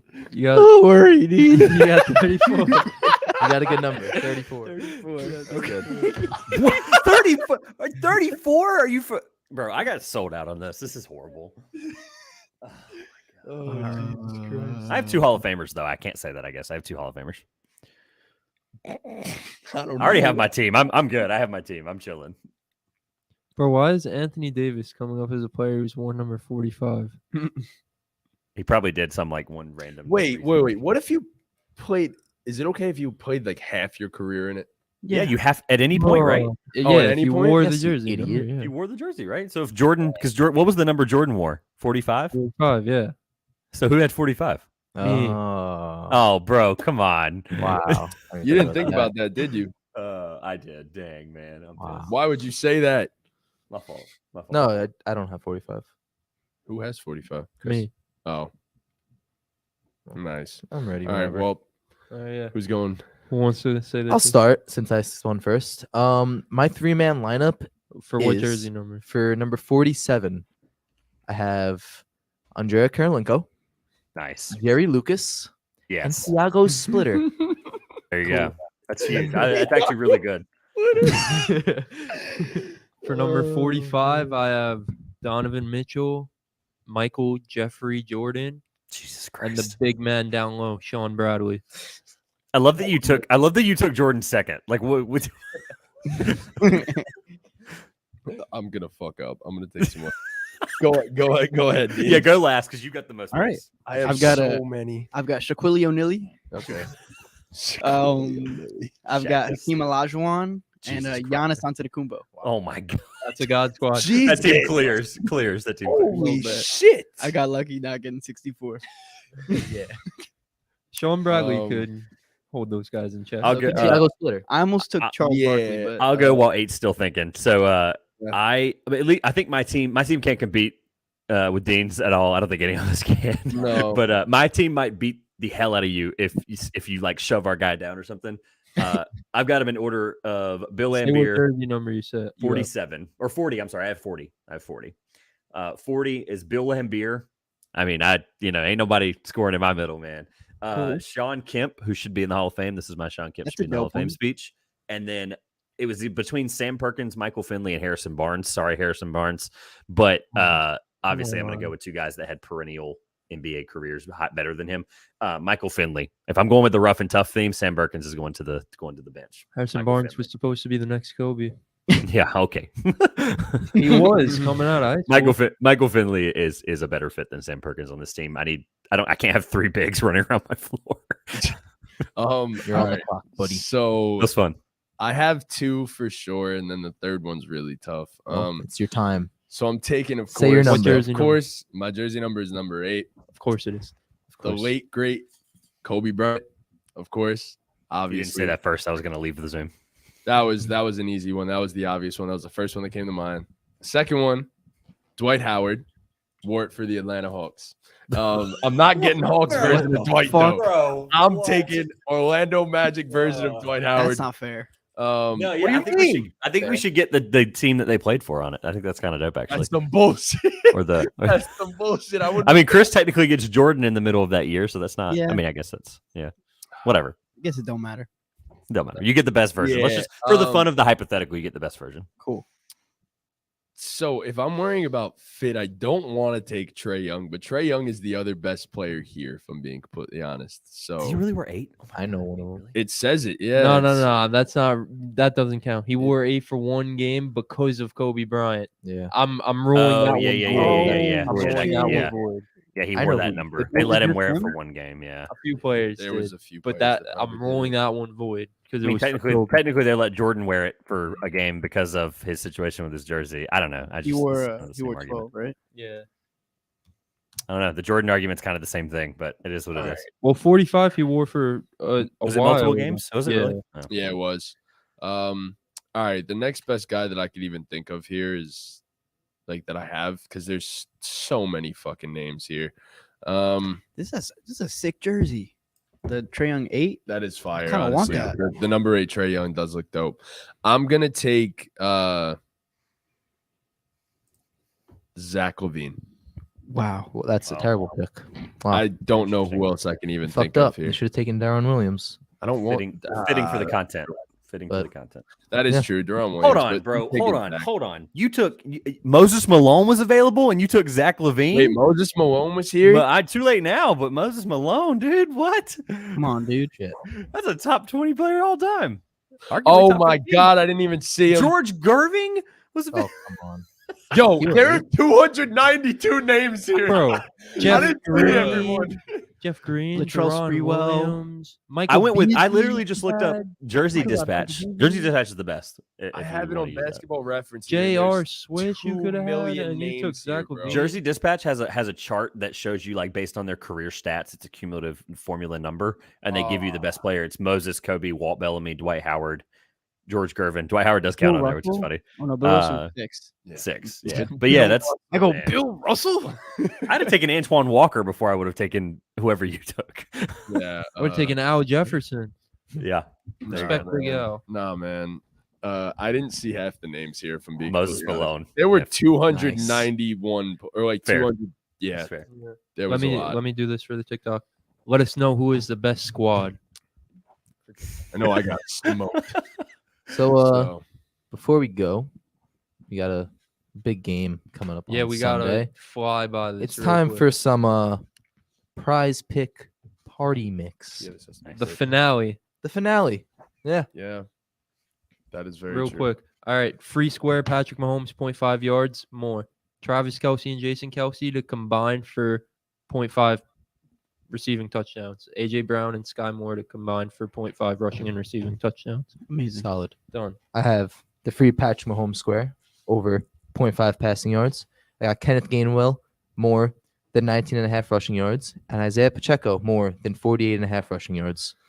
Yeah, so I have the Patrick Mahomes free square as well. I have 48.5 rushing yards over for Isaiah Pacheco as well. And then I have over 60.5 receiving yards for Devontae Smith.